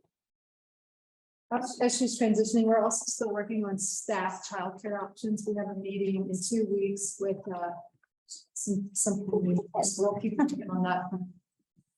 Okay, putting quarterly financials after staff spotlight seems like a agenda item, but I'm just gonna it's first quarter, so it's kind of basic. So I'm not gonna spend a lot of time, but just highlight some of the key things. Christy Marie, mostly for you, just the way this is, because we have to go through it every quarter. What we have on the top of the sheet is first, or the quarter this year, and then below it is the same quarter last year, just for comparison purposes. So starting with the general fund, we've only collected 10% of our projected revenue for the state, which if you benchmark 25% is well below that. That's just the timing of everything. A big chunk of our money is property taxes, and property taxes come in February, March, April. So we always see this a little low at the beginning, and then we'll catch up with that as the year goes on. Expenditures, we're right at that 25% mark. I like to say that really some of our line supplies, services should be a little bit higher than 25% through the first quarter. I mean, yeah, the first quarter, because we want to purchase those things and use them throughout the entire year. Salaries, benefits, those sort of things are actually a little bit below because the first 2 months of the year are last year's salaries, and we gave a 7% pay increase, so that'll catch up throughout the year also. Insurance reserve, I'm just going to skip over because it's pretty much the same as always. Nutrition services is unique this year, or every year, but right now it's such a big change from what we've seen the past couple of years. We had that free lunch program, and so our revenue was coming in super high because we were getting reimbursed at the federal rate, which is so much higher than what we actually charge students for lunch. So we're seeing revenue lower than we saw in the past. Well, we are seeing revenue lower than the past, but if you look at last year, it's higher because that was a reimbursement, so it came in a little bit later.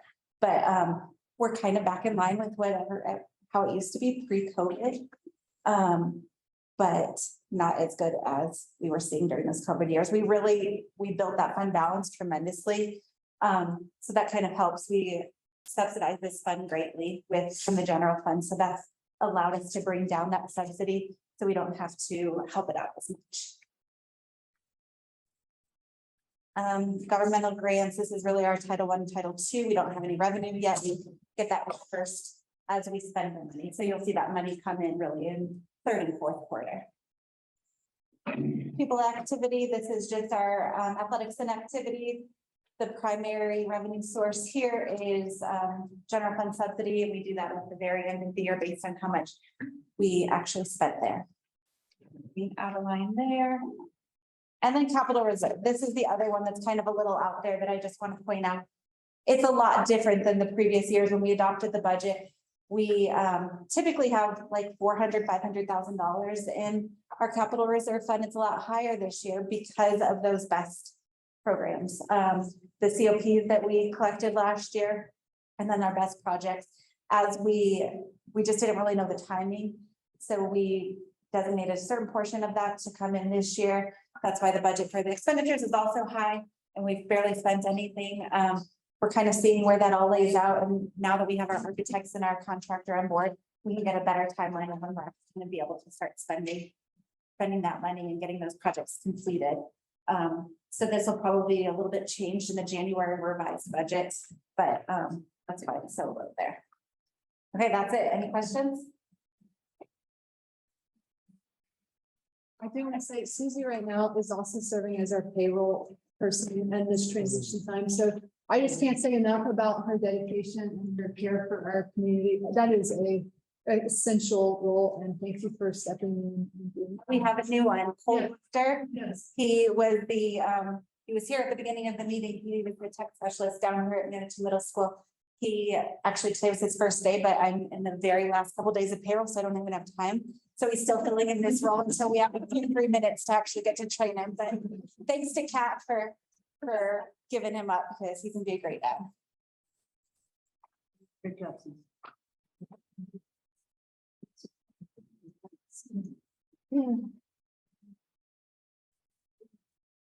Do we need to take a bathroom? That'd be great. I went ahead and helped myself. Let's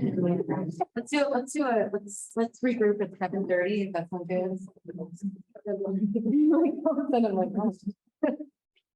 That's.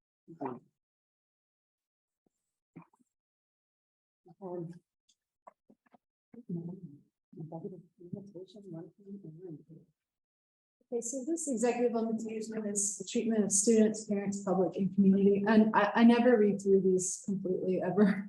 I am gonna just skim to the bottom, because a lot of these repeat from year to year, and one of the things that I just want to kind of, which page am I on page, third page,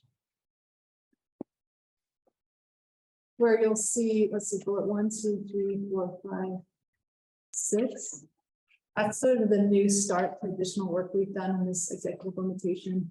So myself and Marshall Weimer, our human resource specialist, we completed a trainer for sexual harassment and misconduct, discrimination, bullying. I'm glad we took this path of McGrath, because just a couple of weeks ago, we got something from SIDSIP, our insurance pool, that this is basically the program that they're endorsing as their sexual misconduct and discrimination. So we were on the right path before we had that confirmation from SIDSIP, which would ultimately represent us if there were any kind of claims of liability. So members of the district leadership team, we completed True Speak. That was a 2-day training. Natalie also participated in True Speak, which was a great way for us to work with our community. We've held that community engagement forum, as you remember, after we sort of had the incidents that came up with the credible threat to the middle school, high school campuses, and then also the allegations of actually sexual crimes against our children. We commissioned that focus group that was led by Dr. Walt Cooper and other prior administrators. They presented back in July to this group. If anyone ever asked for those outcomes are posted in board docs. So someone just recently asked for that, and I was able to direct them. Our DHS Safe Passage and SRO presented to our leadership team just around mandatory reporting. I think you can't have enough scenarios around this topic. And so we just want to continue to make sure that we're utilizing best practices, that we're informed, and that we're staying current. Let's see. We implemented Informacast, as Jane mentioned today. We got to use that to our 911 notification. We've also already had to use a hold after the parade, homecoming parade. There's a new rule change, and I've mentioned this a while back around choice enrollment and students with disabilities. So we are going to need to adjust that policy once we have the rule change from the state. So OCR has given us a ruling that is counter to current state statute. And so as soon as that becomes clear to us, and we do have our attorney here who, John Stanek, is expert in SPED law, so we are going to continue to work with him. But just want to let you know that we've already changed our practices to be in line with what we would believe would be recommendations from OCR. And that has been revised to our processes online, and then just our practices as we accept students. Jay's LCD, this is around opioid, having that on campus, the Narcan in emergency situations, not fentanyl. And then complaints, we've started tracking these for staff, but this year, or for the 21-22, I think it's a good practice for us to start to really capture too student concerns and complaints. And it's a little bit hard sometimes because is it coming from a student to student, or is it just a student about a staff member? So I just wanted to start to kind of capture this so that we can have some historical trend data. So we do have one of them at Manitou Middle School that's still in progress. And then the OCR complaint is at Manitou Elementary School. It's just a mention at Manitou Elementary School, individual was never actually enrolled on our campus. So we should get a ruling on this. It's like 6 months, but we know that OCR is quite behind on those things. So Natalie and I just talked about if there's questions from the board, it's possible if you want to table this to the work session, if you have more questions in November meeting. So I'll let you see if you have any questions. I don't know so much as questions, although it would be good to have the questions. I think listening to Ms. Reynolds and her having the document that would help us get through the reports, I think, you know, it's a lot of information, and then to capture it all in a meeting is difficult and then to collate it. And so if that form works for our purpose to be able to curate all this information into something that's digestible and then translatable to voting on, I think that would be best, at least from my perspective, in my humble opinion. I think that'd be great. I had a couple questions and I'm happy that, I'm not looking for answers right now because I think, I'm happy to email them. So they're easily accessible, but the first line about, certified district is compliant with EL 1.1 with no exceptions. I don't know if there's many things in life that actually have no exceptions. So I'm just not sure if that language is totally accurate. And then the first paragraph all talks about relationships, which is important. Interpretation, ensure compliance is a clear, consistent value. That's in the second paragraph of interpretation. But we need to know how that's measured. And then certainly you and your staff have done a lot of stuff as evidenced by this, by the multiple bullet points. My specific question was on the Traumer's on the grant. Is that grant still in place and what's that money doing if it is a company to Trauma response to the school district? I don't normally get to ask this question, but Yeah, we're in year 2 of trauma, the Colorado Springs Health Foundation grant, so it's a 3-year grant. Right now, still going through individuals being trained through the nurse ascension model. I'm on a Wednesday night group. There's like 25 of us. There's also an online version. And then we have several of our mental health providers that are getting the extended therapeutics and nurse sequential education. I think Danny, this is. Yes. In our book study with Paula Herder from El Paso County Health. So. Yeah. And these 2 years of initial implementation is really training, but then what does that look like from a day-to-day perspective? What does it look like for in the classroom? What does it look like for other outcomes? But right now, it's foundation, like the class we're in is a whole foundation, so we have same shared language. okay. Yeah, because it'd be nice to see what, kind of what the end user, what the benefit is to the students or the staff, because obviously this applies to everybody in the district. If we're a trauma sensitive district, that should make things better for everybody. So it'd be great to, from the second year, hopefully, students in the second year actually some end user feedback for the benefits of offering our staff and our students. And I'll put all those in an email, copy Natalie on. Perfect. Thank you.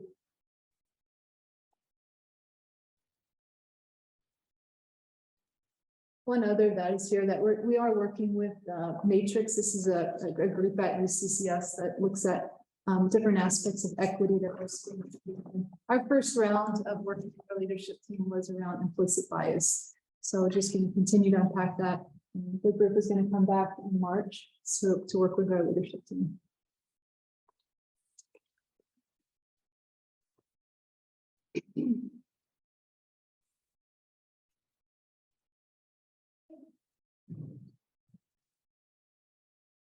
And you're gonna do the same with this one? Yeah, I'll do the same with this one. So the second executive limitation is treatment, faculty and staff. I'll scroll down. There's some redundancy when you look at true speak in terms of just the support to staff and to students as well. I am on page 3 again, so we continue to do our safety drills. We also continue to implement I Love You Guys. There was a change from, what was it, secure was initially lockout. And so we've had to make that change, that language change. So lockout means everyone stay out. Secure now means everyone stay out, but business can continue. So that's just some language change that we've had to make as a school district. Continue to commission our law enforcement, our SRO. Officer Strider, really thankful for her and her leadership. There's not a day that goes by that we don't work closely with her. She is in trial this entire week and probably, well, all of last week and probably the majority of this week as well. And the police department has been very responsive to me whenever Officer Strider's off campus. If I have something come up, they've responded this week to help me out. And I'm just gonna preface everything with dumb question, like all of it is, but like an SRO, like moves between the 3 campuses, like what's that? And it's 1. Okay, or 4 campuses, I'm sorry. So what is their daily role? Because I know you're having to do both jobs right now. Well, the police role and the school role are 2 different things. Okay. So when incidents come up in the school, a lot of times school admin and myself, we look into things, and then it rises to a criminal level, then Officer Strider gets involved in that. But she primarily is housed at the high school in my office, but she'll go to whatever school if they call for assistance from her for child custody things or whatever the case may be. Okay. She'll respond. And then she just goes to visit with the kids at school too, just to be a familiar face. And you're an employee of the district. Is she an employee of the district or she's assigned to the district? Employee of Manitou Springs School District, Police department, but it's, Officially, half of her salary. oh, interesting. Okay, thank you. Yep, and there's an MOU between the school district and. the And, police okay, department. great, thank you. You're welcome. Every school district sort of has a different agreement with their local law. So even in El Paso, in Colorado Springs, different school districts have different rates. So ours has been 50%. Okay, great, thanks. Continue to implement the feedback and evaluation subcommittee. This subcommittee is going to be very important this year, as it always is, but there's some significant rule change in terms of accountability and teacher effect or educator effectiveness. So that's going to look at the weighting distribution. So we're going to continue to do that now. Handbook was revised. We hired a new 0.5 HR director. We moved their office in the Silk building so that there is more confidentiality, not having to walk through the district office. We still accept a 1-year substitute teacher authorization. This has been needed through COVID, and I don't know how long CDE will allow that substitute authorization. We added some substitute teachers. We have continued to refine our FMLA and the request for reasonable accommodations process. A couple of years ago, there wasn't one, and so we have it as we should. Payroll meets in person with all buildings. Here's a historical capturing of all complaints of employee misconduct. And I like to say that because I think I'll say this, that it's like safe to tell, just because numbers increase doesn't mean incidents are increasing. It may mean that people feel like they're coming to report. So I was gonna say, don't we want to see numbers? yeah, To some degree. to some degree, we want to see an increase with resolution and but hopefully not this incident happening again, especially with the same employee or whatever the case may be. So we take that and look at it in that lens. So there are 6 student reporting about staff, 6 staff to staff, and 3 staff to staff are still in review. Some classified in numbers 3, 1 incident with coaches, and then substitutes 2, so total 18. Procedures are in place to address concerns in this progressive manner. And all new staff participate in 4 days of professional development. Eric and others contribute. We're looking forward to now, as we move forward next year, that the HR department, Sarah, would also be involved in this new staff orientation. And then we can just continue to provide ways to support our staff through other measures. So those are some things I just wanted to highlight that are new for this year, but everything else that were previous is what we continue to do as well. So staff to staff, would that be under the complaint policy then, or under one of those No. 2 policies? We just update the order, look on, okay, that's fair, that was one of my questions. It could be under G or A. Right. And we have FMLA, 'cause I thought we talked about that at a work session and we decided not to do it because it was expensive. We have FMLA, it's FANRI. Oh, okay, gotcha. He has a works in doctors. And then I go back to the no exceptions in the first one and the 100% of faculty and staff. Under the interpretation, just to make sure that we understand, what's accurate with those numbers. Yeah, so Because it'd be hard to get 100% of anybody to grant anything, in my experience. the interpretation here is that is our hope, that we're shooting for, or interpreting that policy that it applies to everyone, that we're creating a safe environment for all of our staff. So we wouldn't make it 95 because then we would say the 5%. So that interpretation is including all staff. It doesn't mean that all staff necessarily feel that way. It's the environment we're trying to create. And then the no exceptions, I understand that question. All right, maybe just flesh out because it says requires, I think it was requires like a requirement. And so it's not, the goal would be 100% or some good words to on that, maybe for our next week. The idea is that you're not tolerating a certain percentage of people who don't need sick. That's right. Thank you for that clarity. I have a question.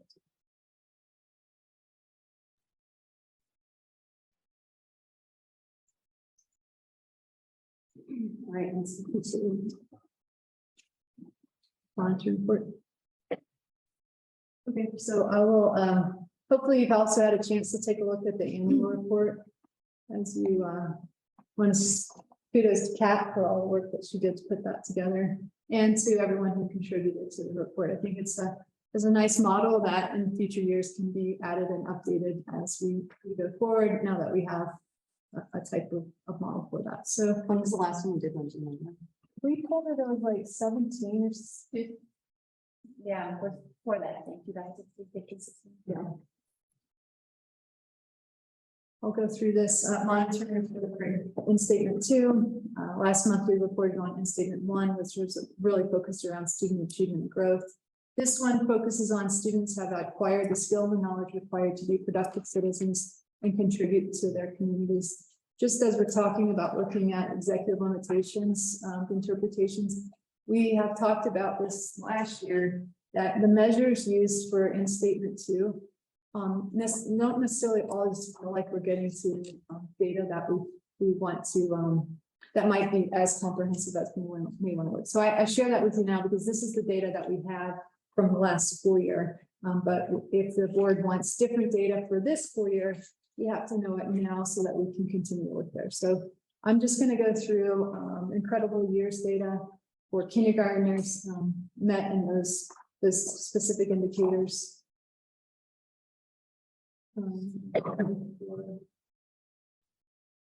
So it just takes a subcategory of the scale, knowing that this is not reported by the students, it's observations by the teachers. So these are all met. For B, reasonable progress by meeting 75% of indicators related to Healthy Kids Colorado. We can see for middle school students rating shows an increase in percentage of students who participate in extracurricular activities. There was a decrease, and this was this data are available in the spring. So just something to, I think, for the middle school to monitor and look at. So you can see from 79, 83, and 70%. You wonder if more students are involved in fewer students are involved in more activities because activity participation is increased, but we may not be capturing more students are not necessarily involved in those activities. So that's something that we want to continue to look at. High school, there's an increase from that previous year. These data are reflected every 2 years, just in rate for healthy kids. Let's see. Indicator 3. The students who often try their best work in school over the last year, there's an increase there. And I think it's important for us to look at student attendance a little bit closely because this is also a district charge question around attendance, especially excused absences. And so I want you to just see that the 2021 year, I don't know if y'all remember when we monitored this, we all felt like it was exceptionally high. And that was the trend in school districts because of the way that data reflected with different types of markings. You could have quarantine present, you could have quarantine absent. So it seemed last year to be sort of higher than typical. So for example, if you look at high school, to have a 96% attendance rate for high school would be incredible. And so we knew that we had that dialogue last year. So I share that with you because it's a decrease from last year, but if you go back to the 2020 years at some of the schools, it's still lower, but this is a focus for us as a district charge question. And I know it's on our schools action plans around student attendance. This is the best first instruction can only happen if children are on campus with us. And this also supports social emotional wellness and also the child approach. So we want our students to be with us. But I did want to point that out. And then so what percentage do you see as a reasonable goal? Because so am I reading this right? 90.95 is our, and that's too low. Yeah, so typical for elementary is like 94 to 95%. Not typical, I should say that's the target we should be shooting for, 94 to 95%. For middle school, it's like 92, 93, in high school reasonable, and 91 to 95. That's just based on trends that I know I've seen. We're lower in all 3 of those categories currently. You know, the most districts use an absolute percent or which would maybe make more sense as opposed to the will increase from previous year. Which seems like it's a little bit more of a moving target rather than a constant. I mean, is there a norm number out there? I think that was your question, but Yeah. you look for, and you'd expect that if you're gonna be in the 90th percentile of school districts, what percent attendance do you have to have for an elementary school student? I think Because that, we want to be in the 90th percentile, I assume we want to be Yeah. up high. I agree, and that's something that we could bring to the next Okay. work session. That'd be great. But because I agree with you that if we're shooting for that target, that's what we want to monitor, especially these last few years where it's been fluctuating so drastically. We did one of the moves for Katie Pratt. She's our new 504 coordinator. She's also helping with attendance at the high school. That position was really created to support with out of there of support for attendance. And then let's see, student discipline. I just want to point that out. So middle school, elementary school is at 8 instances of out of school days of out of school suspension. And I still tell you, like 8 and 2 is extraordinarily low. And we want to keep that low for our elementary students.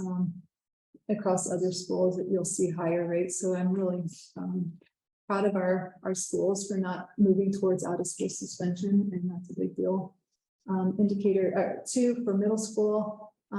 There is a increase from last year, but you can see a decrease from the 19 and 2020 school year. So they're continuing on that pathway. That out of school suspension is not the ideal outcome that we're seeking. And then same from 2020, pre-COVID has decreased to 22. So it did not meet just because it's going off of the previous indicators, but I think that anomaly last year is something we talked about. So, and then we just have some qualitative ways that our schools are supporting students being productive citizens. I just have to tell you, I think I see it every single day with our students. Well, I'll ask them a question, how are they doing? And then they'll ask me back in a complete sentence, how are you doing? And so we have generally courteous and kind students that I see willing to help their peers, willing to help others. And that's just some qualitative ways. And then I linked the district's annual report there so we can have a historical capturing of this in these monitoring reports.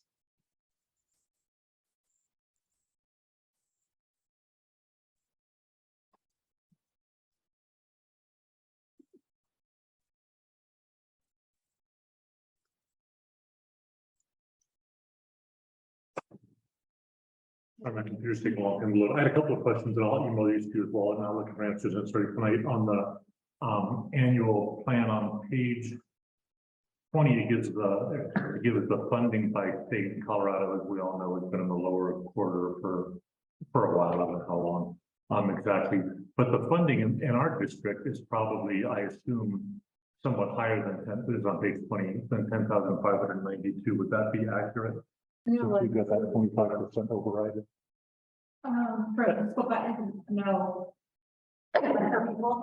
It's not. No, we're at like 9,000. Even though we have the override on the, Oh, the override, that's different. That's no, this is for the state. I'm just looking to see where we would, if we were the state of Manitou Springs, where we would be. So you didn't need to do that for me now, but I assume that'd be something that'd be pretty easy to.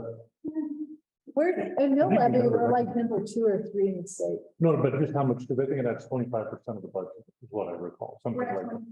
that's where our 25% of our overall school finance. So if the state budget will take 10,000, if I can do that math easier in my head, and we can do 25,000, does that mean that Manitou Springs funding per student is 12,500? No, No. unfortunately, there's factors.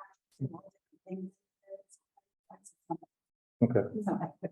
But we can. There's not too much work, it's interesting to know what that is, because I'm hoping we're doing better than the state. The control funding is. And again, how do we I don't handle know it? what you're looking at, are you looking at the School Finance Act and then mill levy overrides, or are you including bonds that people have? So, I mean, we just would need to make sure that was. What do the Colorado number represent? Should be interesting to know that number. Oh, I can get that. Okay, awesome. I love that. I was hoping not to make it hard. And then our pupil count on page 21, is that this year's pupil count? And I can't tell the number because my eyes aren't as good as they used to be.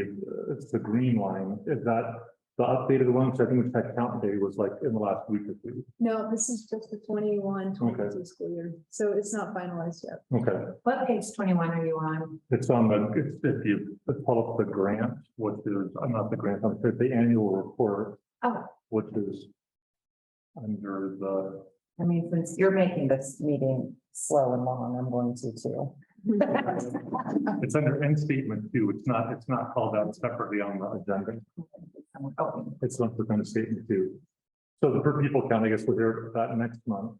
And then the subs, I talked to Martha and Sarah about, and then the attrition rate, because we've been talking about this and other people have too. It looks like that attrition rate is actually pretty close, and that's on page 22, is actually pretty close to what we saw in the third-party exit survey, but different than we got the last time we looked at the attrition rate.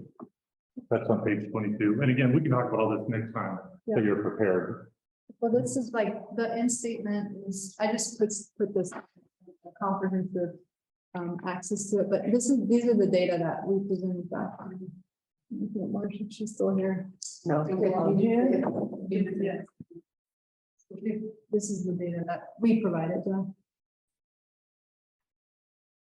Right, so the June 6th graph.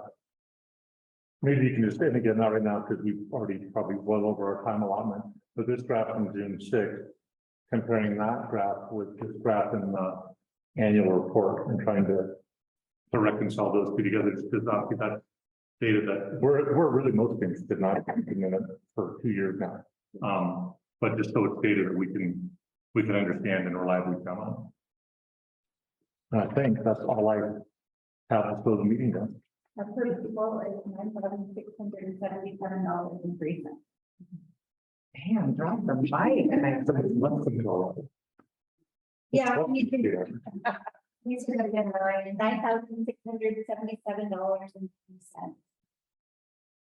After the budget stabilization factor, so that's the national one on that data is a little, I don't know the exact timeframe of when that was. This is this year. I guarantee that those numbers are not this year's school.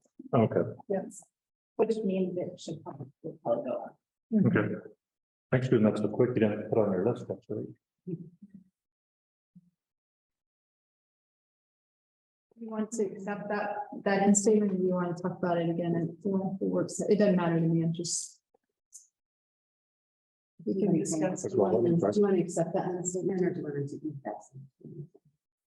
The next statement, I think, is quite fine. The questions I had on that were the attendance and F and the behavior stuff and G. It would be helpful to know, and I don't know if that's gonna would know, because the middle school has the highest fluctuations. Is that because there were 1 or 2 kids that were out for 3 weeks or something, and that contributed like 21 days out of the 80 days? Or, and again, if you don't know, that was my only thought, is somebody was probably, there were some kids out for longer than the average.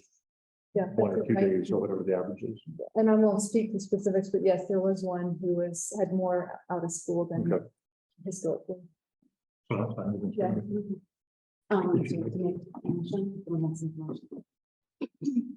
Move we approve end statement 2 monitoring report as presented. Any discussion? Let's take a vote. Johnson. Aye. Sharon. Aye. Butler. Aye. Mullen. Aye. Vidovich. Aye. Okay. Getting there on policy revision. Okay. If you want to give a little background on this, Sarah? I can. So you all know we read this policy, each of us probably 12 times, it felt right.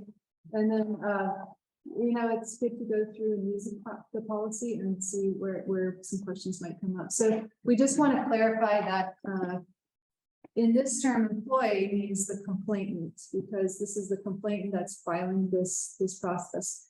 Because it appears that at the lowest level, there was not, the employees were not able to find a resolution. So what this is saying is that this employee would receive support to help through the process. That doesn't mean necessarily that someone's sitting on meetings. It's just how to navigate the process there. So, and then the secondary part of this is, I think it was just, you can see the second paragraph, it says school expects employees to make a timely complaint. That was a repeat, and so on the previous sentence, the last sentence, so that just needs to be deleted. And then looking at the first sentence of that paragraph, if an employee believes that there has been a violation of the EEOC policy, harassment based on protected class, including sexual harassment, per GBK, use the following complaint procedures. It should not use, please use the following complaint procedure, because it's, you're going to be pushing into A policies, which are around non-discrimination and protected classes. So that would be confusing for an employee if they were thinking they were filing it there. It needs to be filed through the A policies. So it just, this clarifies. Doesn't change anything. It doesn't change anything. It just makes this policy in line with GBK and the A policies. I think we've all read that. I think our attorneys read it multiple times, so sometimes we just miss those. But we wanted to bring that for revision. So this states only the complainant may choose a person to assist him or her, but not if they're the subject of a complaint. Is that correct? That's what this is saying. This is when the complainant comes forward. So Patty has a complaint against me. She's like, needs some support through that. Wouldn't mean that someone couldn't talk to anybody to get support, but it's really supporting that individual because they're being courageous to support this complaint process. That's how this is written in. But so if a complaint is lodged against me, I have no right to have an advocate in my presence for a meeting, a disciplinary meeting. I'm actually gonna let, because I think now that you're prepared for John to kind of speak to this one, is that? Are you prepared to speak to this one? Mention this one to you. We talked about it it was on the previous, I think it was on the previous agenda, we moved it in a while. Yeah, who's calling the meeting? Who's calling the meeting? HR. HR, it'd be an HR meeting. So they would be with the employee for an HR matter. Correct. That's what Depends on where it is in the complaint process. But like I said, it doesn't mean that. So if this scenario, Patty comes to me and says, or files, and then I'm like, hold on, can I just get some guidance from HR to figure out how to navigate this? That doesn't not happen. This policy is designed for the complainant because it takes a lot of courage to do that. And so without that, they may not feel like they're going to step into this process. No, I want everyone to have an advocate. So my point is if this is going to limit anyone from having an advocate, then I want to have discussion and move to rewrite this policy or whatever policy is necessary to allow for an individual safety. I mean, we talk about people first, we talk about trauma-informed care and practice, and it would only make sense to me that we would want an individual who has a complaint filed against them or a potential complaint filed against them who's pulled into a meeting to have representation. Yeah, my impulse is to go there. Is there something that we're not thinking about that? Well, I think it's two different Yeah. things. I think this is clarifying our current policy Okay. because there was confusion. Yeah. And then if we want to change the policy so that it does those things, we can do that. But I think that This is just right to now, clarify. this policy was confusing. Okay. And so it was allowing for interpretation that would work. So I think that they were like, can you clarify this? So approving this today would clarify the current policy that we have and the intent. Is it hard to do both? Because you would just be adding. It's two different things. In this one, this is saying helping this person through the process. That person does not necessarily mean that someone comes to the meeting with them. That's not what this does. It says, first you're gonna do this. Where does that happen? What's that? Where does that happen? Where the person, what policy, where does that happen where the person has the ability to have an advocate with them?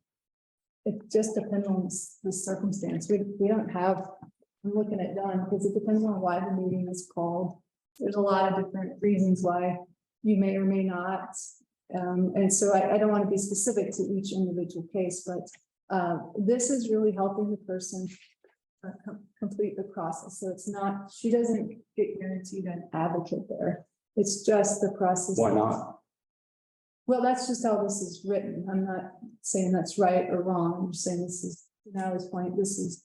So I think if we do want to start changing these policies, I think we would really need to talk to HR and CASB and organizations to help us write our policies and find out what the implications are, because we're outsiders looking in saying, yeah, everybody should have an advocate, but I don't actually know what that means, right? Like, I don't really know. And so I think that that's just one of those things where if we do want to do that, I don't mean it's not impossible, it just means that I think it needs to be a well-researched, thought out conversation, and I think we can ask for that to happen. Yes. I don't know how long it will take to. But this is currently, and I'm sorry, I totally now conquered 4 docs. So I won't have to ask these backwards questions next time, because I would have read all the way through this. So this is clarifying current policies language because it was ambiguous, which was causing trouble. In order to come up with to actually redo the policy toward, I mean, my impulses with Gus here, that feels a little lopsided or a little, you wanted safety, not something to create safety, not potential for abuse. But that's a whole different. Well, it might be. I mean, that's just my suggestions. I mean, you all can decide to make changes today. I just don't feel like I have enough information to make a call just because I'm. Yeah, and I would be I personally would be concerned about what I'm not seeing just because of it, like it is intuitively sounds good. This is just process procedure for a complaint process. It does, like I said, it doesn't guarantee that she gets an advocate there. In different, Title IX has different procedures than Title VII.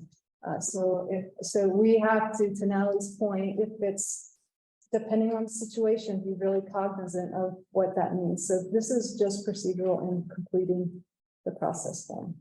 The reason I'm bringing this up is because we've had issues with these types of policies and there's been confusion, and I think there still is confusion. So, so I'd like to escalate or prioritize this because as it stands, let's say an employee who is not the complainant, a complaint is filed against them, or not even filed, if it's just brought an accusation, they can be pulled in and questioned without a representative like asking. The way this reads right now, is that what you're saying? That's currently.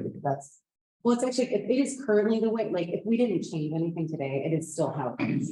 It's confusing. Oh, no, I'm totally tracking with what we're doing today versus what that's the same. So the process then would be, or what you want, what's the process? Well, we've had it in different policies. The process that I would like to see employed is that anytime there's a disciplinary meeting with anyone within the district, that they have the right to due process and an advocate or a support person present in those meetings, if requested. That would be a different policy than this. And this one. Yes.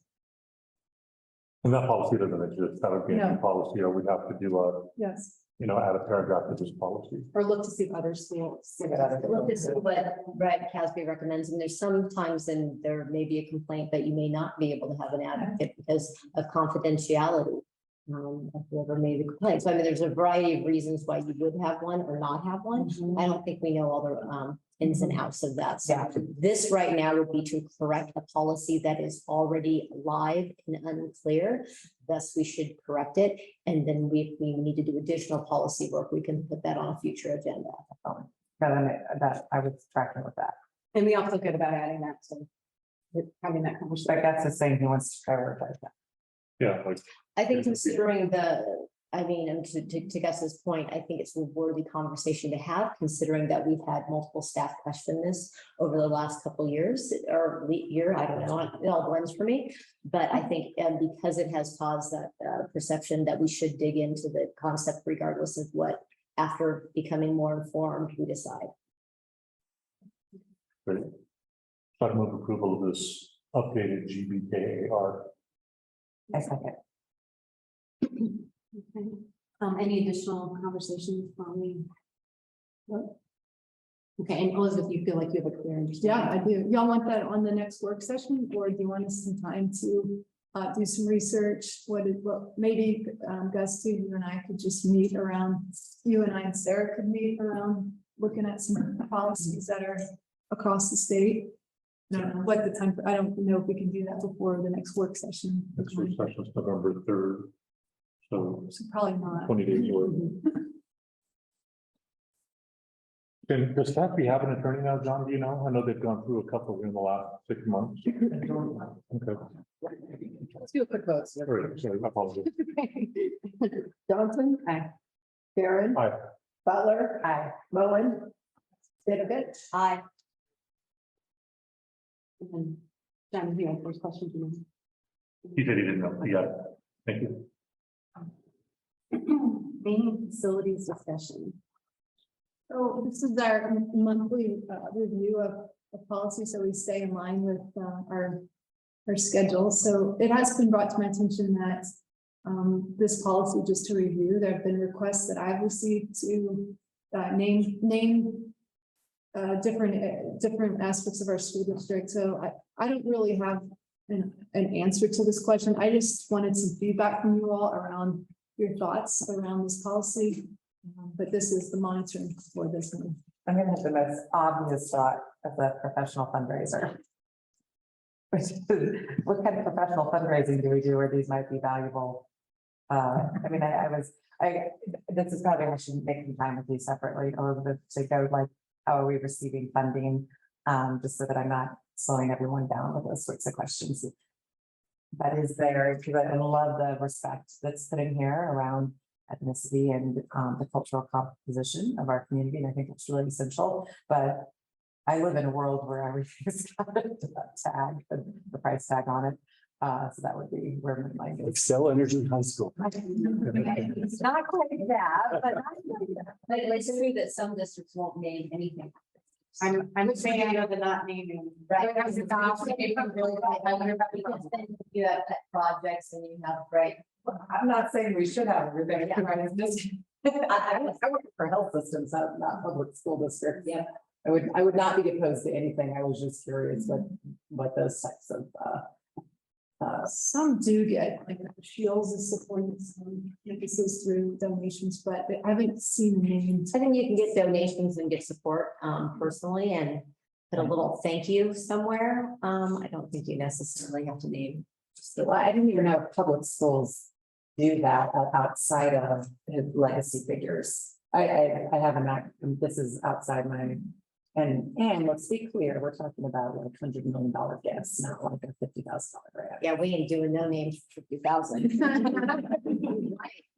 that. We might be willing to do that. We're gonna hire a price tag if we're gonna send out the call. Okay, so we were reviewing this policy, that's the question, right? I'd be curious, I mean, because like I said, I have my opinion, but I'd be curious as to like when we do a community survey or something, I'd be curious as to what the average person is thinking about this. 'Cause Yeah. I don't know. I think as we know, human beings are human. So anything we're naming after anyone, we acquire their entire life story with that. Yeah. And I think that's risky, and unnecessary. But, like I said, I have no idea what anyone else is thinking. We still have to pass a bond to be able to build anything anyway, so I'm it's a couple years off, don't worry about it. Not gonna be building anything substantially, I assume. Nothing urgent here. Unless we name it after someone that gives us the money to do it. But this is an awareness of what our current. But we should know what our policy, if that's, thank you. What do our values say? Just so you know, we wouldn't name anything without you all knowing that was going to happen. So we give you that assurance. A bench, something that is dedicated is very different than naming a facility. No action is needed for that. Okay, legislative updates. The biggest is that we are going to Stuart has filled out the work for us to start our lead testing. So it's going to be a trained person in your school system, and then you're gonna have to report. So this is in our elementary schools, so you pass me into elementary school, we'll start this. Anywhere drinking water is covered. This is from legislation from last year, but other than that, we have our first Pikes Peak Alliance this week. That's our lobbyists, and there's a lobbyist from both parties, so that we can have perspective on bills as they come up. Is there anything else? Not that. And of course, we should have a. Yes. Yes. Vote.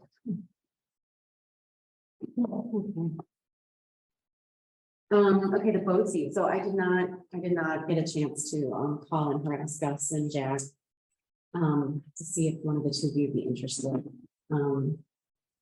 It's 3 times a year, 4 times a year, 4 times a year. It is at least 4 times a year. And it can be done remotely. But Some meetings can. So I do need a hand with this. It's on Tuesdays. There's one tomorrow, There's one tomorrow. It's really exciting. so I'll working at 8 PM. I'll be available before Carson from 8 to 9 till 6 in the morning if they want to meet there. Probably can't call in virtually. Some student patients like this. Participate virtually, even if you have a hand in a patient, you can. Just looking at this, okay? Just listen. Yeah, nobody actually really moves like that. I think I'm out for that code meeting, and I'm out for the March meeting. Yes. I got 22 jobs and I can't do 23. So I guess here would be a question. Are we able to, via bylaws, appoint Someone, sorry. to appoint someone not on this board we delegate that? to be? I know we had that discussion. I can't remember where it laid. It was the superintendent, I believe, part when that was the case. I don't know, because we're struggling with this one. As a superintendent of Woodland Park on the BOCES. There is no superintendent currently for Woodland Park. At one point, there was like, they were having a hard to fill the seat, and I believe. Colleen, I see hand raised in the back. Oh, Colleen, great. I have a passion for all children being treated equal in the public school system. I'm happy if that's in. I don't know if the bylaws allow that. We'll find out tomorrow night. I'll find out. Thank you, Colleen. I think it would be a burn tomorrow night. I can do it if I'm listening to my daughter, right? Sure. Yeah, if I can bring my daughter, I am like out of it with childcare. So if I am president, if I can do that, then if the bylaws don't allow for a proxy, I would be happy to do it. So what you're saying is you would like to explore, Ms. Well, she was Johnson gonna being give on. the answers, so like that. So you're not, I would be, I'd be garbage next to her, No but, I really can't, I can't do it if I can think of better. And it's also virtual if you needed to. Okay, yes. so. We're all ready for tomorrow night. There is. I can double check with you. Is there? I'm 99.9% sure. I mean, those two and I have basically told the other members, you better be there because we need to complete that evaluation. Why are you laughing, Susie? Yeah, we already met with Diane once. Sue and I have met multiple times. Yes. Great. Okay, so we have a plan. We'll table this till the next regular meeting. Okay. All right, well, communication about the survey. I did have a little statement to read to start this conversation. And then I thought maybe Elizabeth, you could fill in some of the remind us of the things throughout the meeting that you've kind of added and additional. I would like to take a moment to thank all of you for caring so much about Manitou Springs School District 14 and our schools. As the Board of Education, we stand before you acknowledging that there is an opportunity before us. We understand that there are differences of opinion. Statements have been made that have been hurtful to our family, staff, administration, and board members and children. As the elected leaders of the district, our role is to listen, gather factual data, analyze, and make decisions that are in the best interest of the kids. With this in mind, we will work in partnership with our superintendent to find solutions and move forward. We are proud of the district's successes and believe in this school district. We believe in the students, teachers, staff, and administration. We look forward to building upon this foundation and appreciate that all of you put the kids' education first every day. So there's that.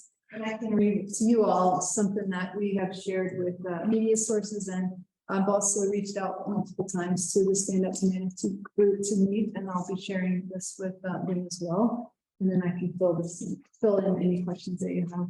We thank these former employees for bringing this to our attention. While we are aware of many reasons some employees have left the district more than 1 to 2 years ago, this information provides other data points for improvement. We know that there are always opportunities to grow, and feedback is helpful. I invite former employees to meet to discuss any concerns or thoughts that would be helpful for progress. My door is always and has always been open, and I'm always happy to talk in hallways, driveways, games, community events, etc. Our new HR team is continuing with practices that have been highly successful recruiting and retaining employees in all positions. They are also leading efforts to seek feedback in new and different ways that are formative. For example, we're excited about rolling out Let's Talk with K-12 Insights to all students, staff, and parents. This is a platform that we are currently exploring. This is a platform for sharing concerns and celebrations via an online platform where people can choose to be anonymous or not. We'll be working with the Board of Education to create a community engaged and facilitated dialogue with all stakeholders. This will be facilitated by a group outside of Manatee Springs. And as with anything involving staff, I can't speak about confidential personnel matters. So I just appreciated the dialogue earlier in the work session that I think we have some really great ways to celebrate our staff, recognize the former employees, and then also understand that our parents want the best for their children, and that's our goal too. I'm excited about the HR advisory group. I think that when Sarah brought that to my attention last week, she said I was driving to work, or at some point she had this idea, and I just think that's fantastic. We want to keep an open perspective versus a closed perspective. So those are some things that we're actively doing, and I just always encourage people to reach out. I'm happy to have coffee. I know any one of our team are as well. There are really great things happening. We want to celebrate that each and every day. So That was really well said. What you wrote, that was really well said. I'm curious from your point of view, this is what I'm hearing is like reasonable. They sound reasonable, and I recognize it's they sound reasonable. They sound like they're grieving. Like that's what I'm hearing is grief over. And I really want to say, like, I get it. Like people, you have to make changes. Like it's up to you. You have to make changes. You're in and to think that you should have the swing radius to lead. The grief is what, and reasonableness is what struck me in the tone. I'm really curious what your thoughts are about I really agree. I think that we've all had tremendous loss in these years. And so when a person leaves, it does leave a hole. And so I think about our community. Vigance is a person who left last year. And that's a hole like that she's left, and a lot of people have. But I also encourage people to come back and be a part of the school district. So if there is a reason they left for that, reasons that weren't great, let's figure out a way to have a place for them to come back to the school district, either volunteering. But I agree that loss is something that we have all experienced, and I recognize that as well. And I hear that also. The other thing I'm concerned about was, obviously I'm great that I'm delighted it wasn't all negative. But the divisiveness of the positivity of those, like that didn't sound great to me either. Of like, I love this place, and like if there became a us and that, which there already was, right? This if one group is saying everything's bad, it's great that there are those that are saying there's something good. But one thing I think really resonates with me is that you can work for the same place and have a different experience, and that is a legitimate experience. Of both, this is really good. There are so many great things. Again, we know that my experience, even with, what I'm going through personally, is just been overwhelmingly good, but I know that I don't want to dismiss those who are feeling differently. So I guess I would say, as you're looking at your role, and as those who are just like, this is great, stop being naysayers. Understand that like people can be having a very different experience that is very true. And I don't want to dismiss any of it, is all I'm saying. I'm not heading towards a coherent end of the sentence. I just really want to honor the fact that we have that both both factions are having very true experience. That came up in dialogue at the last district accountability committee subcommittee is that one person can have an unbelievably different experience. And how do we capture both narratives to say that's real and that's real, but how do we continue to move forward? So this is where what I love about our format is that it's grounded in action research. So they'll spend this whole entire first semester really trying to listen. And it's not me listening, I'm listening, of course, but this group is solely separate. And so they're capturing different information. And that question came up, how do we do both? And I do believe we can do that. I believe not just in whole child, I believe in whole adult and whole acute community. And I believe that when we can hear people's voices and say, well, how do we come to the middle and understand that those experiences were different, is how an organization can really grow and thrive. So I'm actually excited about what's next for Manitou. I think that we've all lost people in the school district that are no longer here, each of you. And we want to make sure that we're taking care of the folks who are here and also attracting people who have the same values. So I thank you for that. Let's Talk is that formative way to get feedback that we don't have to wait till summative assessment. And it does require, so students, staff, and parents can participate in it anonymously. They may say, I don't like the parking lot. Okay, that's still feedback. They also may say, I was treated this way, and it can remain anonymous. We don't have to know what school it is, or the person can say it came from the school. So I would love to, once we get the sort of pilot, maybe one of the board members can see what I'm talking about, because it's kind of nebulous, and I think There's an online form that you can. Where does it go? Who does it go to? Or do you get control over that? It goes to K-12 Insights gets the access, but so, for example, if Patty files an anonymous report about the superintendent, it would probably go to HR, and then HR would deal with that. If it's something egregious, he's gonna reach out to Natalie. If it's the parking lot, we don't like the parking lot, it's gonna go to Stuart. So I need to look at the backside analytics of it, and that's what we'll be doing. Is I know you can get summary reports about what type of reports have you received, because you also want to receive positive feedback as well and celebrate that. I mean, this is a way that parents can do that, so we can think about what the reports look like. I'm not suggesting this, I'm just going to throw it out there. I only just remembered at Colorado College under Dick Celeste, who was a two-term governor of Ohio and ambassador to India. So he was a political administrator and really leaned into the negative with the idea that he could persuade. And he put up an online forum that we could all read and all participate in anonymously or not. And I'm not suggesting it. It was just really interesting. One, if you were bored, there's a lot of drama on there. Like that was a lot of drama, but there was also an opportunity to say, which I'm super happy here. I'm not suggesting that, but it did came to remind me of that. And I just wanted to note, I think you said like the anonymity of it is hurtful, right? Like that can be really, and that is, and I don't have any solution when you need to be anonymous to be safe, but to be able to take swings at colleagues anonymously isn't really fair either. And I know that's a tough needle to thread, so I appreciate you leaning into it.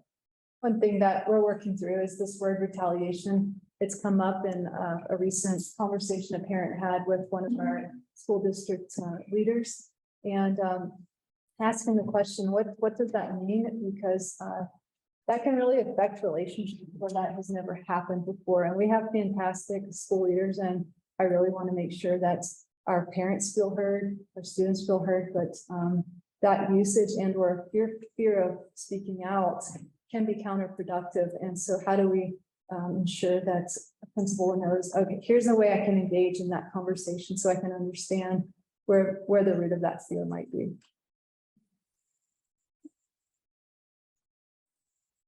All right, thank you. Really, no one else?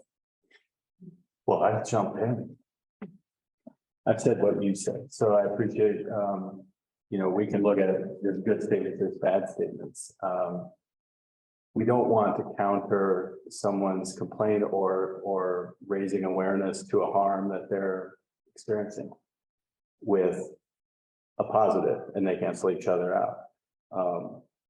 to your point on EL 1.2, 100% is the intention, so 99% is not acceptable. That means if one person has a problem, is not experiencing something and is experiencing harm, we don't want to defend ourselves against it. We want to inquire and work to, as a whole, to work toward the best outcome for everybody. So I appreciate your comments on that. So that's my thought on that point. I don't feel like I need that. Agreed.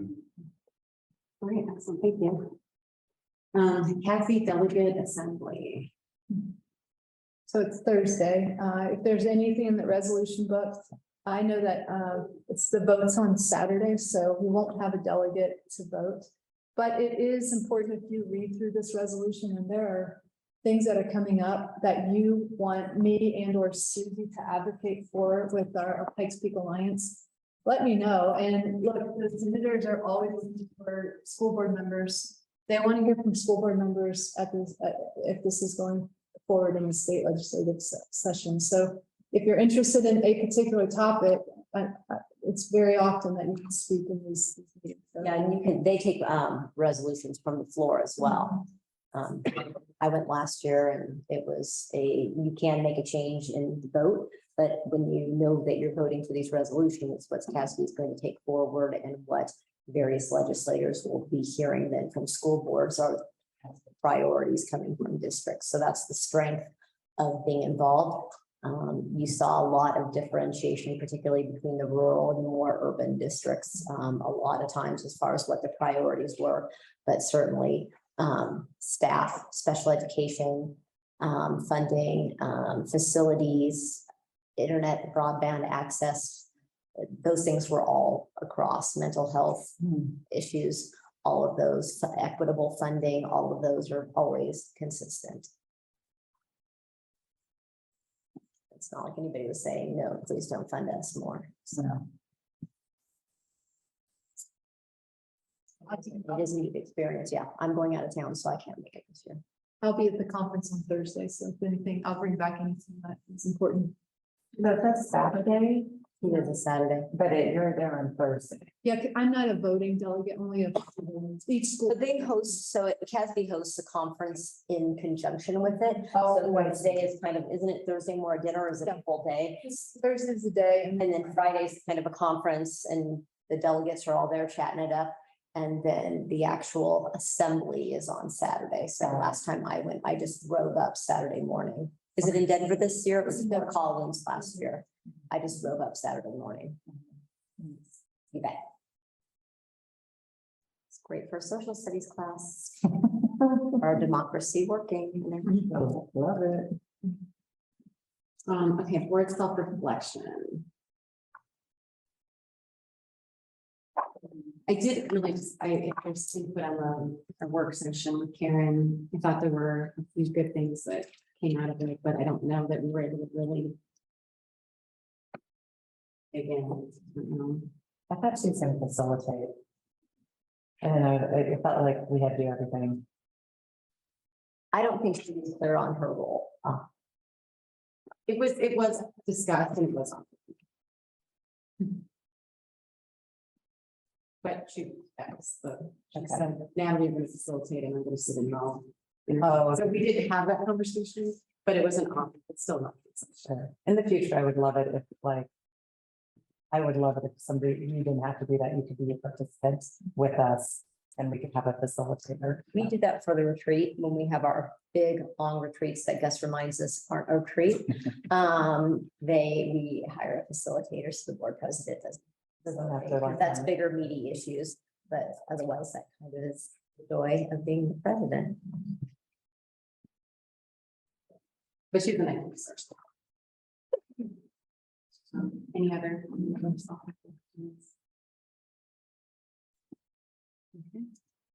All right.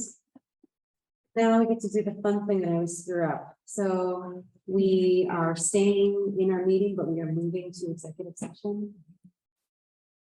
And I will read Yes, I move pursuant to Colorado Revised Statute Title 24, Article 6, Section 402, Section 4, to go into executive session to discuss personnel matter, with a particular matter that is to be discussed by consumers. Is part of the superintendent of people. Permanent evaluation.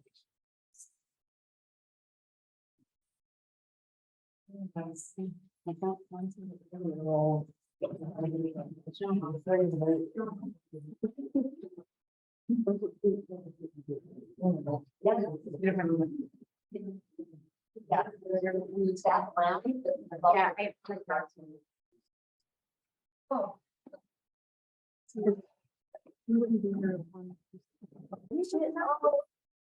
Exactly the same as I remember. Oh. That's the only text you ended with. That's what she's commenting on. I'm watching. Yes. Well, I didn't say anything purposely. I joked that if there were tough questions, they're just gonna like bite of a carrot and buy time.